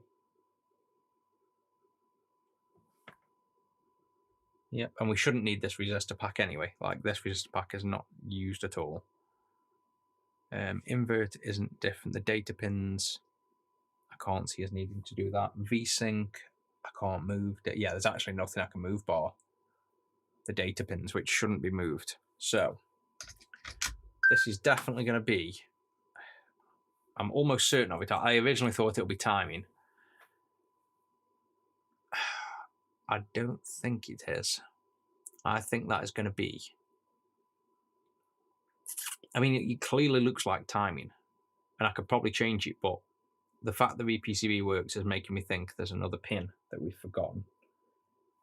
So I don't know whether I need to sit and scroll through it or remember. Let me look at my schematic a minute, because it's whether I can remember. Right, M clock is M clock. Ah, that's what it is. I remember now, straight away. We need 100 ohm resistors on M clock, V-Sync and invert. I knew there was something. I remember doing this on the V3. and I did actually tell Retro6 US to do this, but I told him wrong. I told him 1K resistors, I think. So to stop reflection on the signal traces, and this is not actually, yes, you need to, I think you only have to do it on M clock, but take M clock off, get a 100 ohm resistor. I don't know how I've just managed to think of that so quick. The first thing that was on my screen was the M clock pins with termination resistors, and then as soon as I saw that, I remembered. And I remember having this issue actually on the V3, where there was a guide where I literally said, if you're having issues, solder a 100 ohm resistor on. Well, it might have even been the V4. It might have been on the V4 I had this, and it was in the prototype stages of making the re-PCB, and then I fixed it on the re-PCB, but never really contemplated people installing it on here. Now, whether this is going to solve all the issues, because they look quite drastic, and the fact we don't even get Game Gear to show up is another thing, but let's take it one step at a time. I know for a fact the re-PCB does this, so we are mimicking what it does on the re-PCB. So that goes onto there. So you basically put in a termination resistor, and this just stops the, think of it like water in a bath, kind of splashing back and forward. Because M clock's a fast signal, if we don't terminate it, the signal travels up here, hits this level shifter, and the level shifter has some resistance in. So it pushes back, and some of the signal flows back and then oscillates, and then you end up with an M clock that's way out of sync. So if that was the only thing, I'm sure that was the only critical pin when I did that. I put it on the others just for good measure, but does this fix it? No, but that line's gone. So do we need to do the other ones as well? See, this board's really janky. It's like barely loads. Oh no, the line's back, so that did absolutely naff all. And this game is really short. This has obviously got a really bad cartridge port that barely works.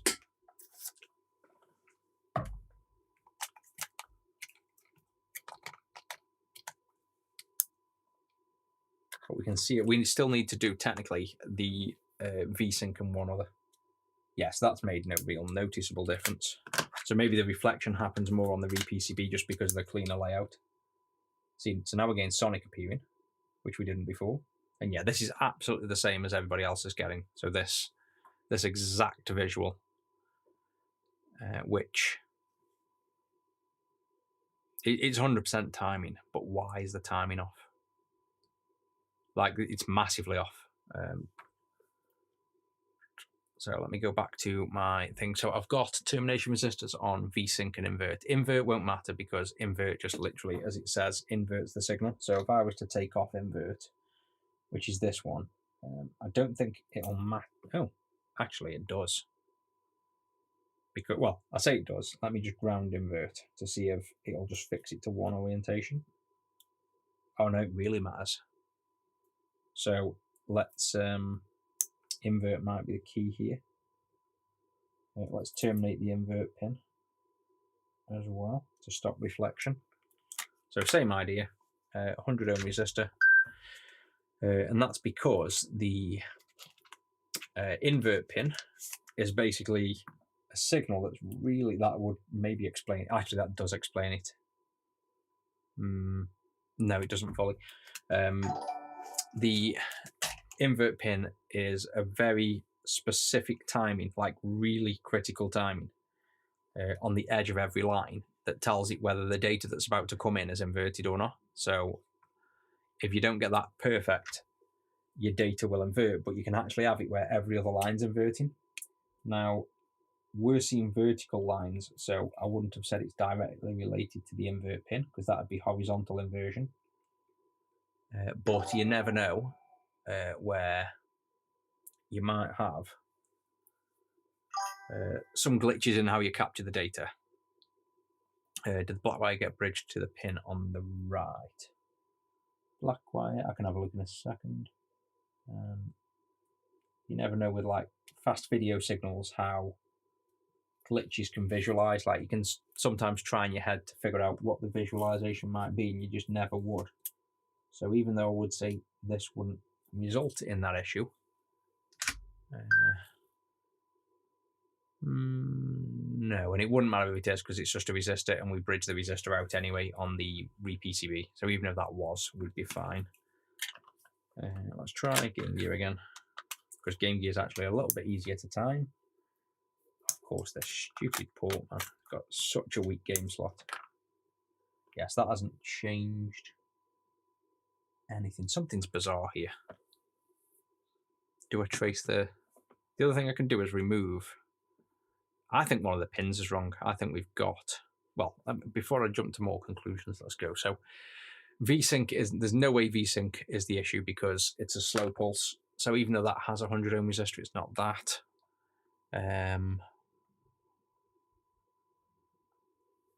Now there's a pretty critical thing. The crystal on the re-PCB is one I've made. Like, well, not me personally, but I had 20,000 of them made, or 200,000. Can't remember how many I'd made. Loads of crystals. If my crystal is cleaner than this crystal, this could well explain it. See, I think all we're dealing with is a 1 pixel shift in the start line, which... Do we change the clock? What I could do is literally alter the clock and put one of my crystals on. That's a potential thing, but that's not an ideal solution. I could have different settings in the code to compensate for the original crystal. Tell you what, let's... oh, we haven't got schematics, have we, for the VA4? I was going to say, clearly, like these resistors and this cap here are part of the clock circuit. So what I'm going to maybe do, I thought that fixed itself then, but it's just because the waterfall's got that. Let me try and glitch the crystal a bit.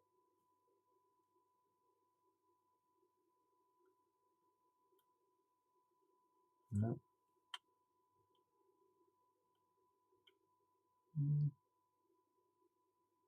Yeah, so see how that changes? Well, probably will. If I short out this resistor on the clock, and then you watch the screen, so I'm going to short it out now. Look at that, change, let go, change back. So it's going to be crystal.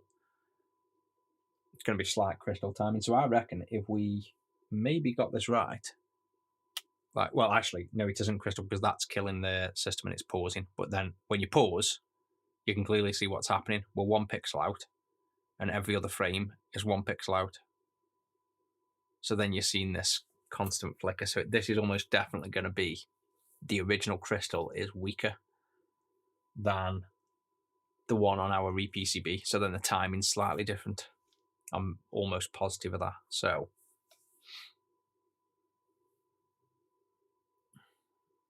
I'm trying to think what's best to do. I don't really want to have two code bases where you have to go into your settings and tell it which board you're on.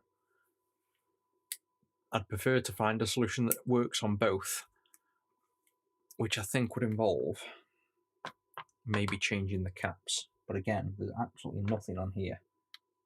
Probably going to kill the GG. Yeah, that is. This probably will. Yeah, so anything on the clock is going to kill it. What else can we do? M clock is already... See, no, it's only timed against M clock. Let's put P clock on anyway, but I don't use P clock for anything actually. No, I don't. It's not used for anything.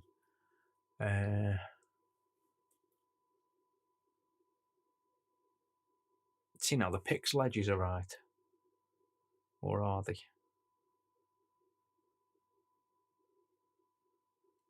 Let me still go back to my thought that this might be one data pin somehow being wrong. Let's try taking off the data pins one at a time. So black one off. See, now we'd maybe have to ground the pins as we're going to lower the bit rate. So that's with one of them off and grounded. This is with another off, and then we have to ground this. So let me just ground this other pin. And you can see that's kind of the problem with the VA4 5s, the way they decode the pixels means that if anything's slightly off, it's very glitchy. So that's with 2 of them grounded, and we've still got that shift. What's left? We're only going to have one of them on here. It could also just be that these are in the wrong order. That's another thing that could happen. Actually, yeah, that's a point. I bet these data pins are just in the wrong order. I should probably check that. That is almost. So that's literally 1 pin now. And we've still got vertical glitches. So I could move this one around now. The only pin left that's giving any data. That now can go to that pin. That's off. This can go to. In fact, how is that even getting data? Because every pin is off. Oh no, there isn't. There's 2 more pins. Let's keep going. Let's ground every pin. And if you wonder what I'm doing, by the way, just so you can see, I'm basically taking the data pins off one at a time and just grounding them so that they're not active. So that's another one grounded. And then what I'm looking for is potentially a stable image, which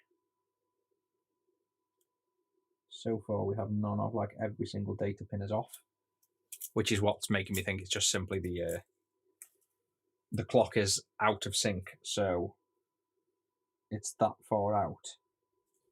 Ooh, I've just thought, is the VPCB inverting the clock?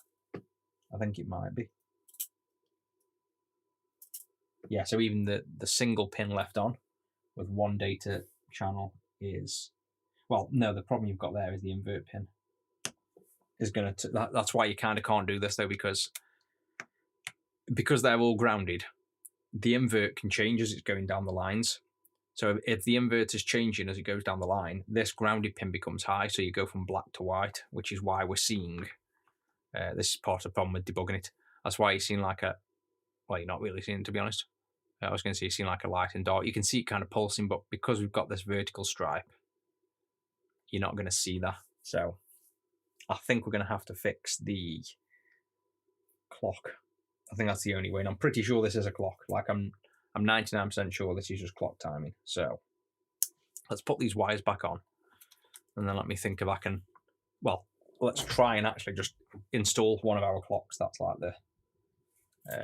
the proving point of that, which isn't going to necessarily be a solution for people though right now, but we'll figure that one out as we come to it. So the other orange wire D0 is there, and we could also still have the wrong pin. Like in fact, yeah, why don't we test this out as we're doing it? Get all these off.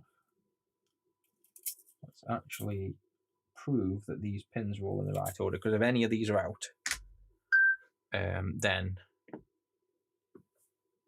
how am I going to prove this? I'm going to have to open up the re-PCB. And yeah, it goes to that connector. So this connector up top, M clock we know is right. So DAT2 goes down. DAT2 is pin 55. So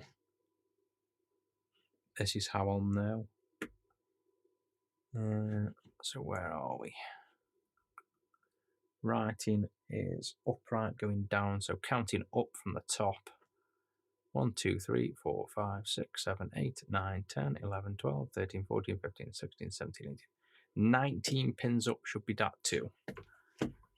1, 2, 3, 4, 5, 6, 7, 8, 9, 10, 11, 12, 13, 14, 15, 16, 17, 18, 19. So yeah, 19 pins on the install guide is DAT2. But does it bow out? Do this one at a time to be sure.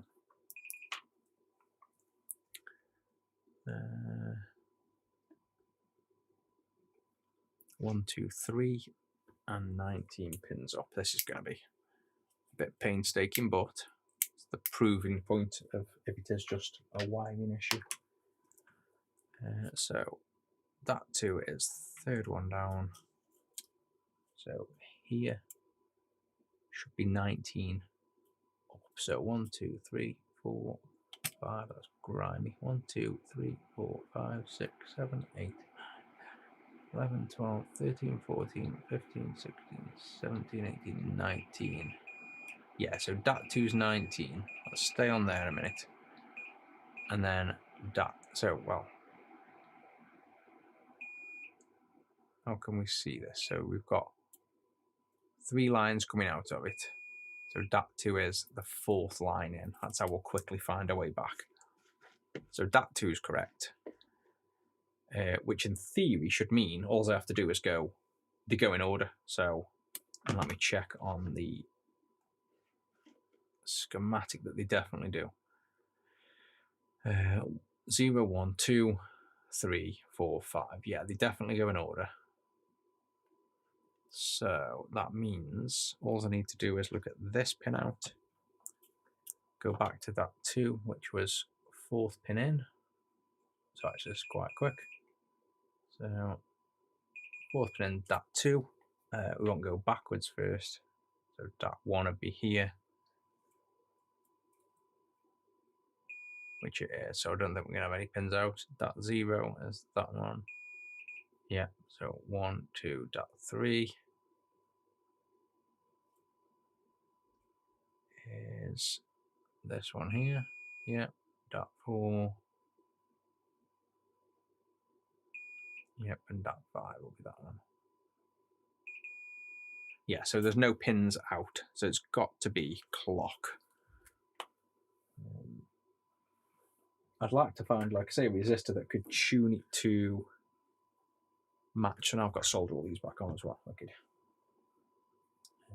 What's going under? Green is dat 5. So let's just go back to this view now.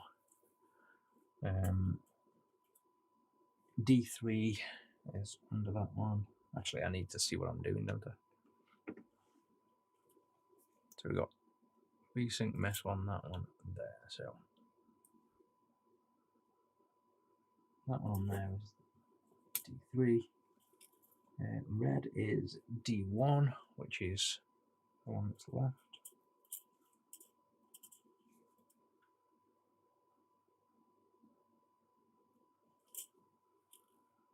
Yellow is D2, which is second one up.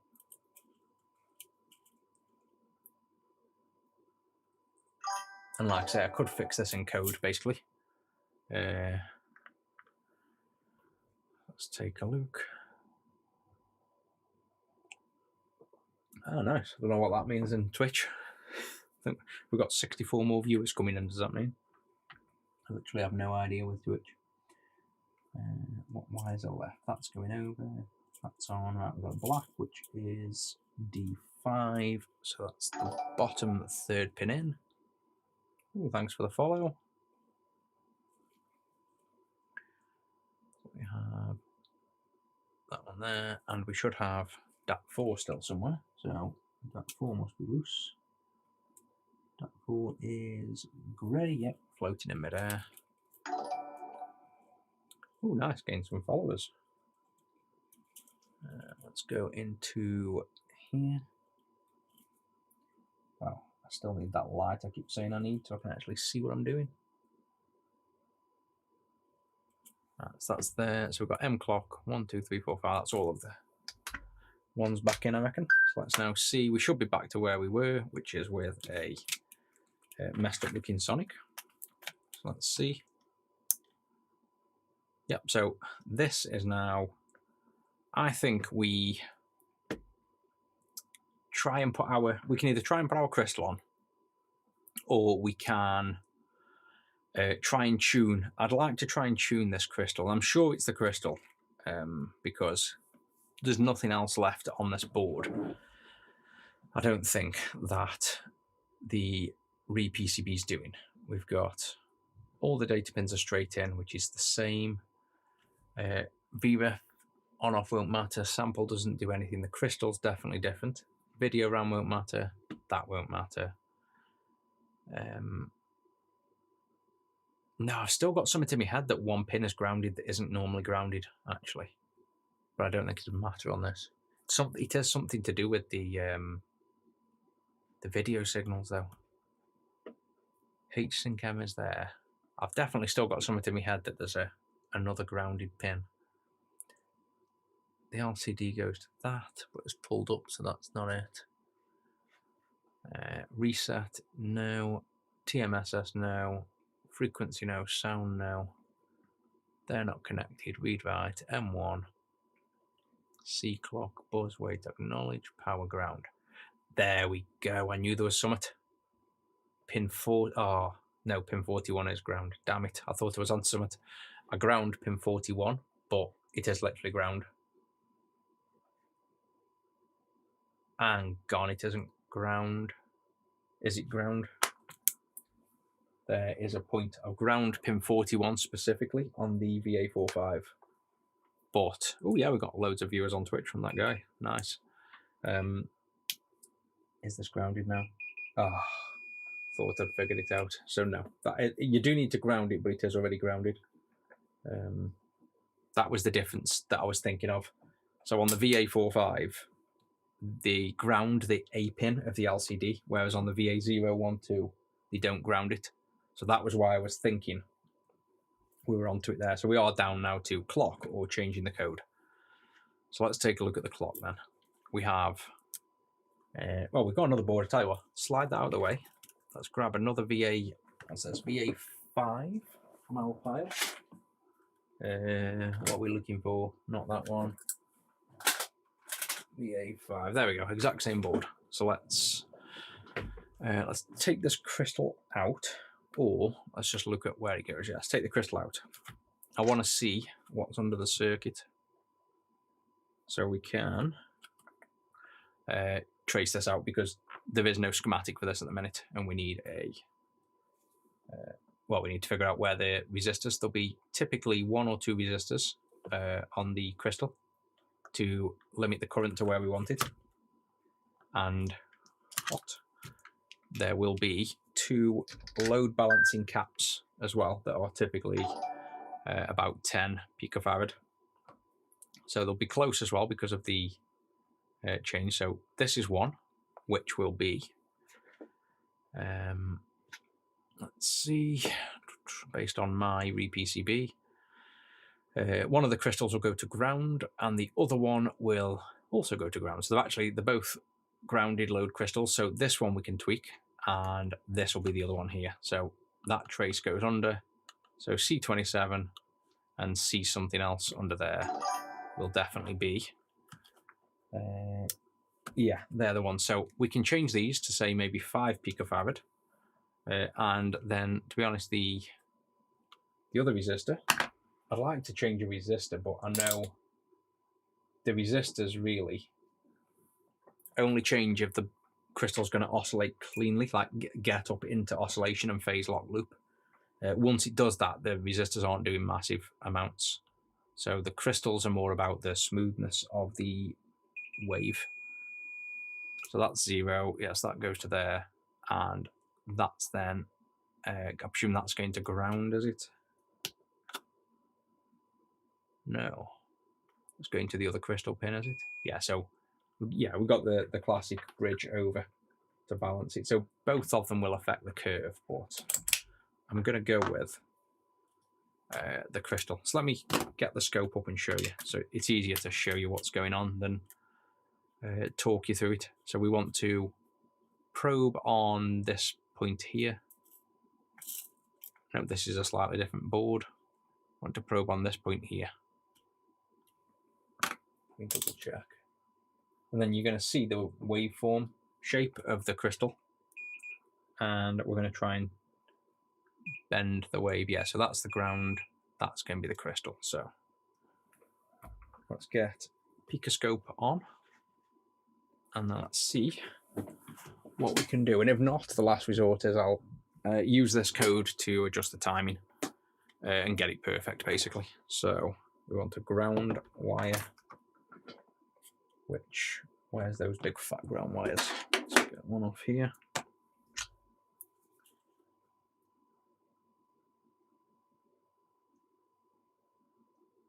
And this JBC tip will have no issues taking this off. It'll just keep pumping the heat through until it melts it.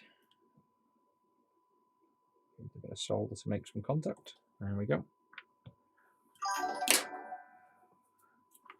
And thanks for the follow, guys. Let's get this on.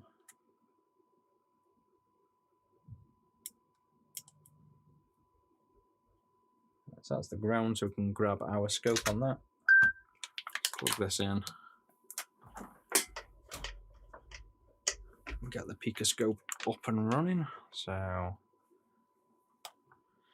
what you want with a clock is typically a nice smooth waveform, which won't necessarily massively matter as long as you don't have too much of a wobble to get a double clock pulse.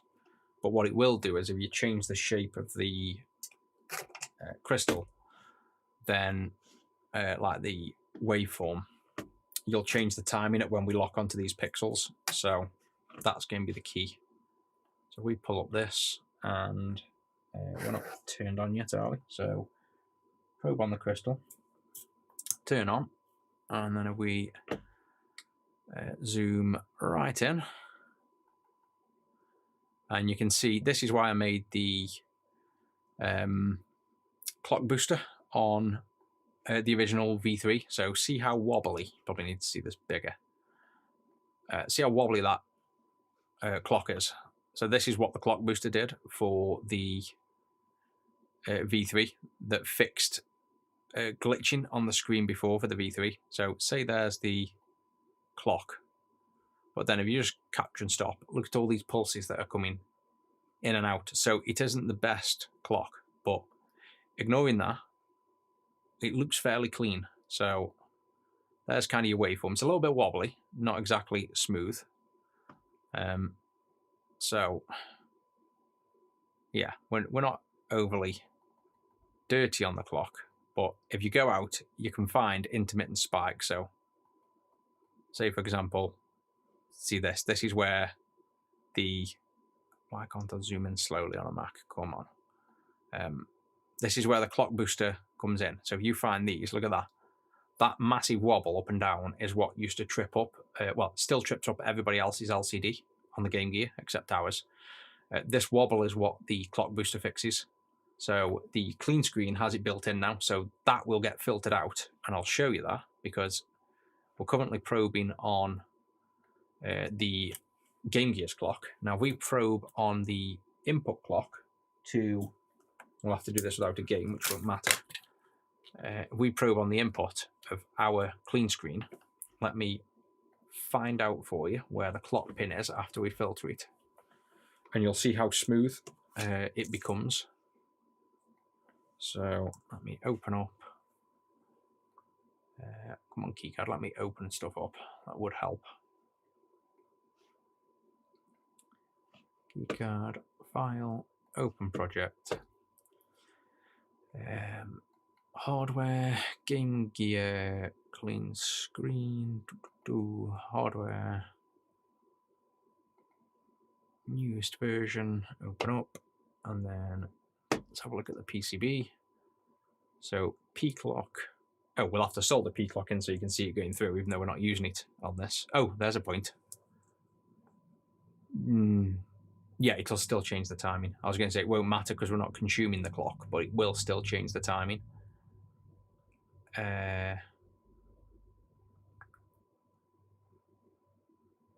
Yeah, so P-clock's going through that. Oh yeah, it's on the board down there. And then it will come out there, top resistor, right, cool. So there's the clock booster. So we pull focus. There's the clock booster. This is what's going to fix the clock. We're going to have to solder a wire to there so you can see it. Evening, welcome in. And then you will see what this circuit does. But I've just thought as I was saying that, as I mentioned, the V4 isn't using the P clock for timing, so this is kind of throwing out that theory out the window. But let's still carry on first. And then, if not, I think it's going to have to be a code change too. But the confusing thing is, why do we have it working on the re-PCB, but not on the original boards? Other than the fact that the re-PCB has a different crystal. So it's the only thing that makes sense. But I suppose also the VPCB has a lot cleaner traces where we run all the traces from the ASIC, which might be part of the reason. But let's at least show you what this clock booster does. So we saw that glitch on the clock that I showed you. Now we will show it where, after we've cleaned it up, how it goes away. So that's on there. We can turn on still, and let's go back to the pull out there. If we go on the clock, the original clock at the minute, there's that wonky wavy capture where if we wait long enough, you see that spike, so it didn't take long. I've seen a few of them. So over here,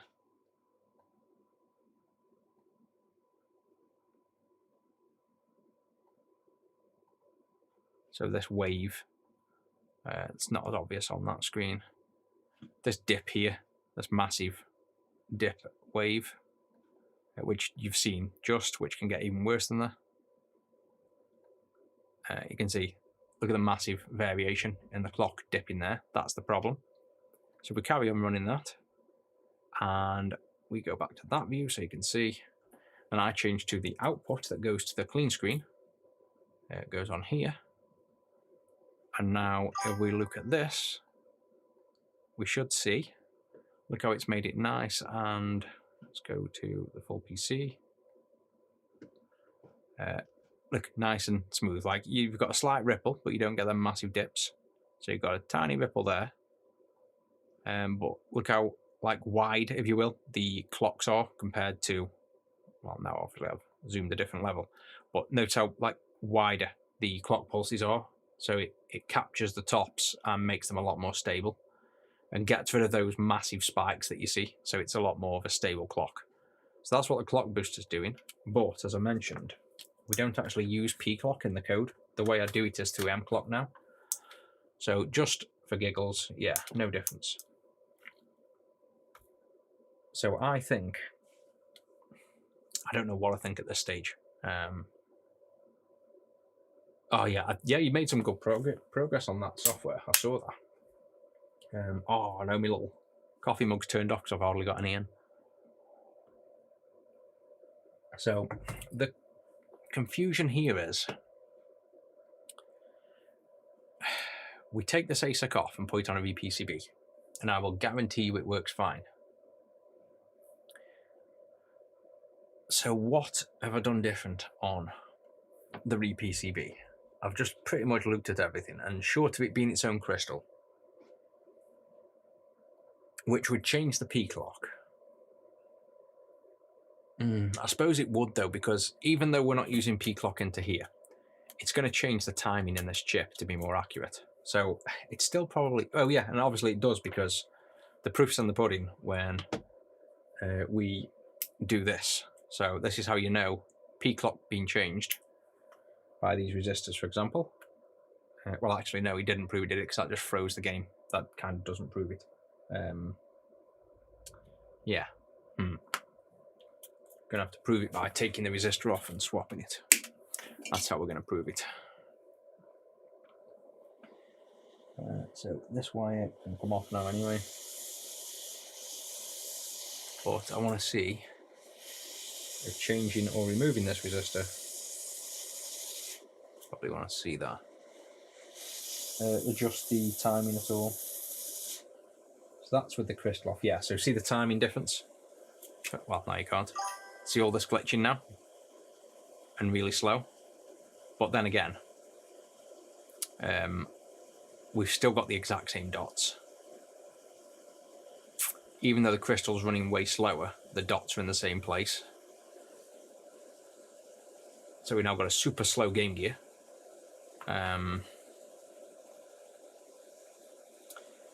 Learning anything is pretty much the same. Take it down to the basics and isolate things, like what we're doing now is trying to figure out, like, I removed every single data pin and look for differences. And I suppose ultimately is your best way of learning is to break stuff. So finding out what stops it working, then you know what that component's critical for. So you need to find, like, your critical states in the system. So this is kind of proving by the fact that the crystal is now running insanely slow but working, and we're still seeing them dots. It's not the crystal, so that we don't need to waste time. It's purely an M clock issue. So I'm going to turn the power off. I'm going to put a variable resistor, so a pot. I'm going to put a pot on the M clock and tune it, because it's M clock critical for all of these pixels. If I could actually get hold of this resistor. Okay, sod the hot air. Let's solder it on ourselves, because this is way too difficult to do when you can't see. Right, let's just chuck this resistor back on. I'm going to put a variable resistor on M clock to adjust the effectively adjust the timing of M clock, because the way VA4 works, it all works on the master clock, which is this blue wire, I think, here. So the ASIC generates a master clock at, I think it's 5.5 megahertz. And everything then, every pixel starting point at the beginning of the line is based on that M clock.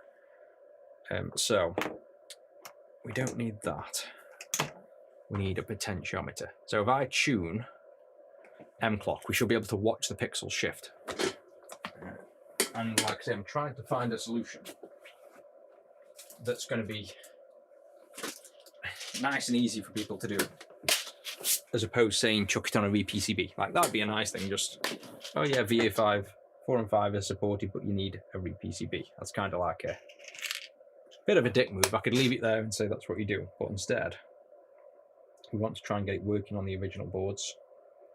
I'm just more puzzled at the difference between the fact it works on a re-PCB, and I don't think we've had a single person not have it work on a re-PCB, but we've had a lot of people, me now included, have it not work on the originals. So there's got to be something different, and I know fundamentally I've obviously completely relaid out the PCB and made it really clean, so the signal runs and the cleanness of the signals have changed, which might be ultimately the only issue, is the fact that all the data pins on my board are run very clean, so therefore the timing is going to be different naturally, and we might just have to resort to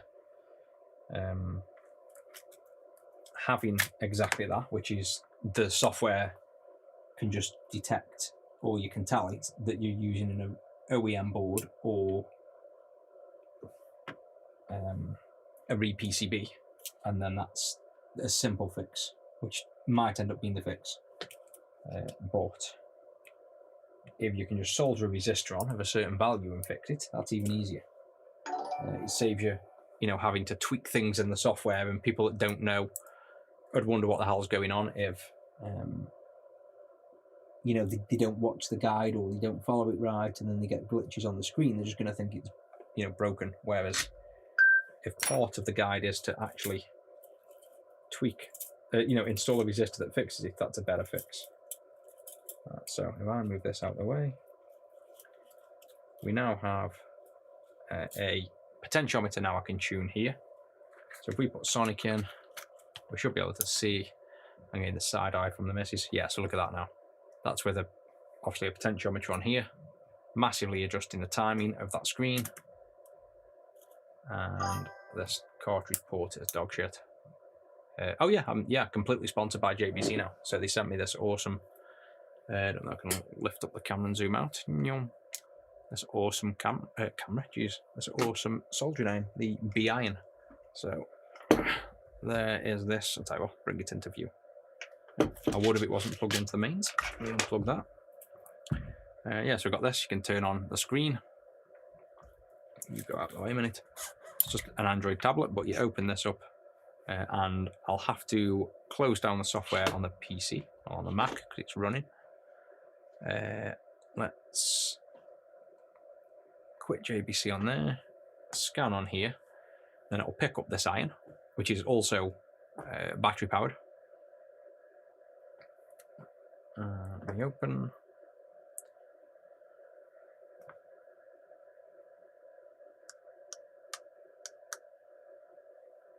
Oh, it doesn't like me now. It's because I've had the Mac app running. Maybe I've just got to toggle it in and out, or I might have to restart this because I've had I've probably got to restart this. I've had the Mac app connected to it, so it probably doesn't like that. Let's just restart this. But yeah, having this completely, like, no wires is amazing. And it looks massive. Like, this looks like huge, but it's dead light. And if you watch the stream from yesterday, this thing is insane. Like, I'm using the second smallest tip they do, and it can solder massive ground planes. And this charges it when it's in here. So literally out, in, charging. And I used it for, I think, like 2.5 hours the other day. And it only went down to like 90%, and it charges pretty much straight back up. There we go. So now you've got the screen there, and then you pick it up, and this is your soldering iron temp. This is the power it's inputting. So if I was to then put it on, say, a big fat ground plane like this, it'll find the amount of power it needs and keep pumping it in because it's a big heavy ground plane. And then once it equilibriums, it'll then not pump any more power in so that you're not burning the pads, and then drop down. And then if I solder like a tiny pad, like well, not super tiny, but small there, see how it uses less power. Been doing that with the Game Gear turned on as well. But yeah, absolutely crazy iron. But yeah, fully sponsored, like officially sponsored by them. Very proud to be so. So I've got JBC mat. I've got it all over my website, plastered everywhere, just because, you know, why not? Something to be proud of. And I've never owned a JBC iron, and it's genuinely crazy. Like, you just have to watch yesterday's stream. That's where I really learned how to use the iron properly. It was really good. Right, so we need to get this game loading, because this is the problem with this Game Gear. It's very flaky at loading the game still. Right, there we go. So now, zoom in for you on here. What we want to see is we're looking for that to ideally fix itself. We got anything slightly flatter? Let's try this and turn this. So yeah, you can see how much of a difference M clock is making on timing. Unfortunately, I don't think enough to get us into a region where we want to be, though. Which is kind of a shame. Yeah, the higher you get, the worse you get.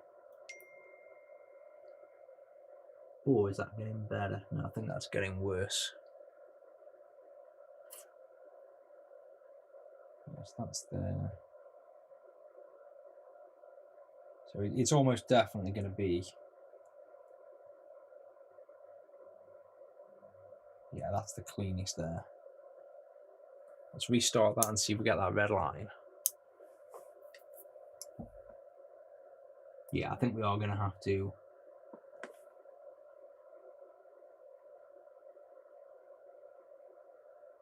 Oh, hang on. Hang on. That looks correct so far.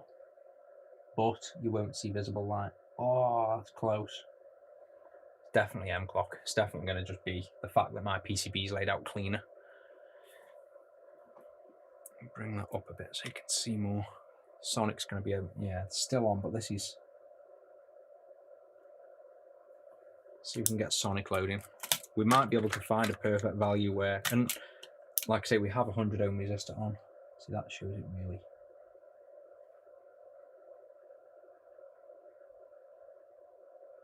Yeah, it's never... Oh, no, that was on the fade. No, it's never quite going. but it does show us it's definitely timing. What I might do then, I think what I'm going to do on this one is I'll play with the code tonight, which I said I wouldn't do, which, oh, maybe I won't, it's 7, maybe I will, we'll see. I think I will. I'll take this in the living room, play with the code timings to get it working on this, and then try it in the re-PCB and see if I can find a timing that works for both boards. That's my solution. So yeah, if you've got an OEM VA4 the code at the minute probably isn't gonna, well, it isn't gonna work. I've tried it and several other people have, but it's just a simple timing issue, and all I've got to do is push the update, and then you just plug this into your PC and update it. That's the beauty of this. So no other screen on the market can you have like the over-the-air updates, which is obviously, that's why we're not too worried about stuff like this. We can just push new updates. So that's kind of confirmed it. I am very, very sure based on that. It's just tweaking the timing slightly, and then we'll be fine. The other thing we can do to prove as well it's the Game Gear is, no, we can't on this in a minute.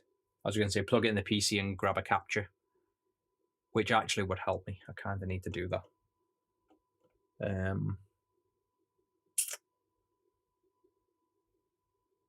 Yeah, I just have to remove it. Yeah, I can do that. Yes, I can. So one last thing. I suppose if you want to do this yourself, if you're ever messing and tinkering, if you haven't got the latest clean juice and you want to plug in this, and to be honest, if you want to plug in this and be safe, we just need to remove this this inductor here to disconnect the 5 volts from the USB to the 5 volts on the Game Gear. Otherwise, you'll burn the power board. So if we remove this, and then we can use any power board to power the console and plug this one into the PC at the same time, we can then connect to the PC. So let's test that theory now. And then the new clean screens, the new clean juices have this FPC connector, which then it means it doesn't matter. You can plug it in freely. There we go. So that's off.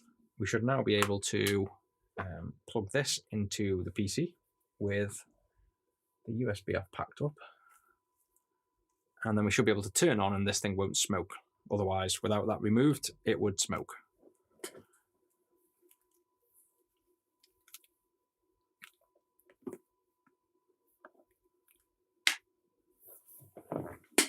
So into the computer, and then I'll show you how to update is literally visit the website. It tells you to update. So as soon as I fix this in code, all you've got to do is plug it in. So we'll plug this into here. And then now if we turn on this, let's check there's no smoke first. Yay, no smoke. Let's now open up GGCS. And if I pull this up for you so you can see, you just go to GG, which is obviously Game Gear, CS, which is obviously cleanscreen.retro6.co.uk. Click connect device. Now it's here. And the beauty of this is now it's on. We can plug in, say, Sonic. And if you were ever wondering whether, you'll have to toggle that on and off. If you ever wondered whether it was your Game Gear or the LCD, you can load a game, which this is going to be a nightmare to get loading, isn't it? So that's loading. We can capture a screenshot now in the PC software, and that's just captured what's live on the screen. So then we can look at there, capture another screenshot, and you can see in the screenshot, it is actually bad. So if we save this to, I don't know, downloads, and then I go to downloads and open it, if the screenshot looks the same as what you see on screen, why can't I? Oh, it's opened over there. If the screenshot looks the same as what you're seeing on the real screen, which it clearly does, you know that that's what the Game Gear is outputting. So we know we're capturing this on the Game Gear, and we can quite easily see we've got a cyan pixel and then a dot, and then the next line we've got a red pixel, then a dot. And this stagger is the invert logic, and this offset is we're basically just 1 pixel off on the start line. So something very minor needs tweaking in code timing wise. So that's why I'm pretty confident this is going to be I should have it done by tonight, hopefully, in between watching Lincoln Lawyer. And then I can update this code. You guys can plug it in and away you go. It'll just work as is, hopefully. So That's it, really. That's it for this one. And this ember mug has kept my coffee boiling for like 2 hours. That's pretty cool. Right, so I'm just going to turn that off, unplug that, and just revert this M clock to standard. And then I will see you guys. I don't know. I don't even know what day we're on. Are we on Thursday or Friday? I think it's Thursday, isn't it? So probably sub-only stream tomorrow, I'd say, on the Game Boy remake, the Game Boy re-PCB. So normal public stream won't be tomorrow, but we'll try and do sub-onlys.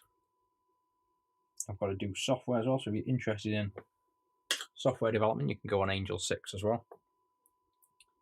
And I'll be streaming on, well, I'll be a pre-recorded video tomorrow on there as well, I'd say. On doing some software stuff. Right, so that's all on. That's out the way. Pack everything up, and then, yeah, I'll see subs tomorrow and everybody else possibly the weekend, maybe. Oh, I've got to get tea as well first, so yeah. Maybe I won't fix it tonight, but it'll be, I don't know, we'll see. Keep forgetting I haven't even eaten yet. That's up there. Put this away.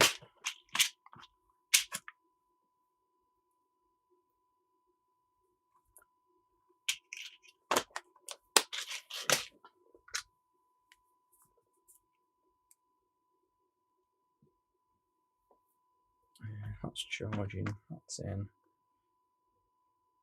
Yeah, I think that's everything.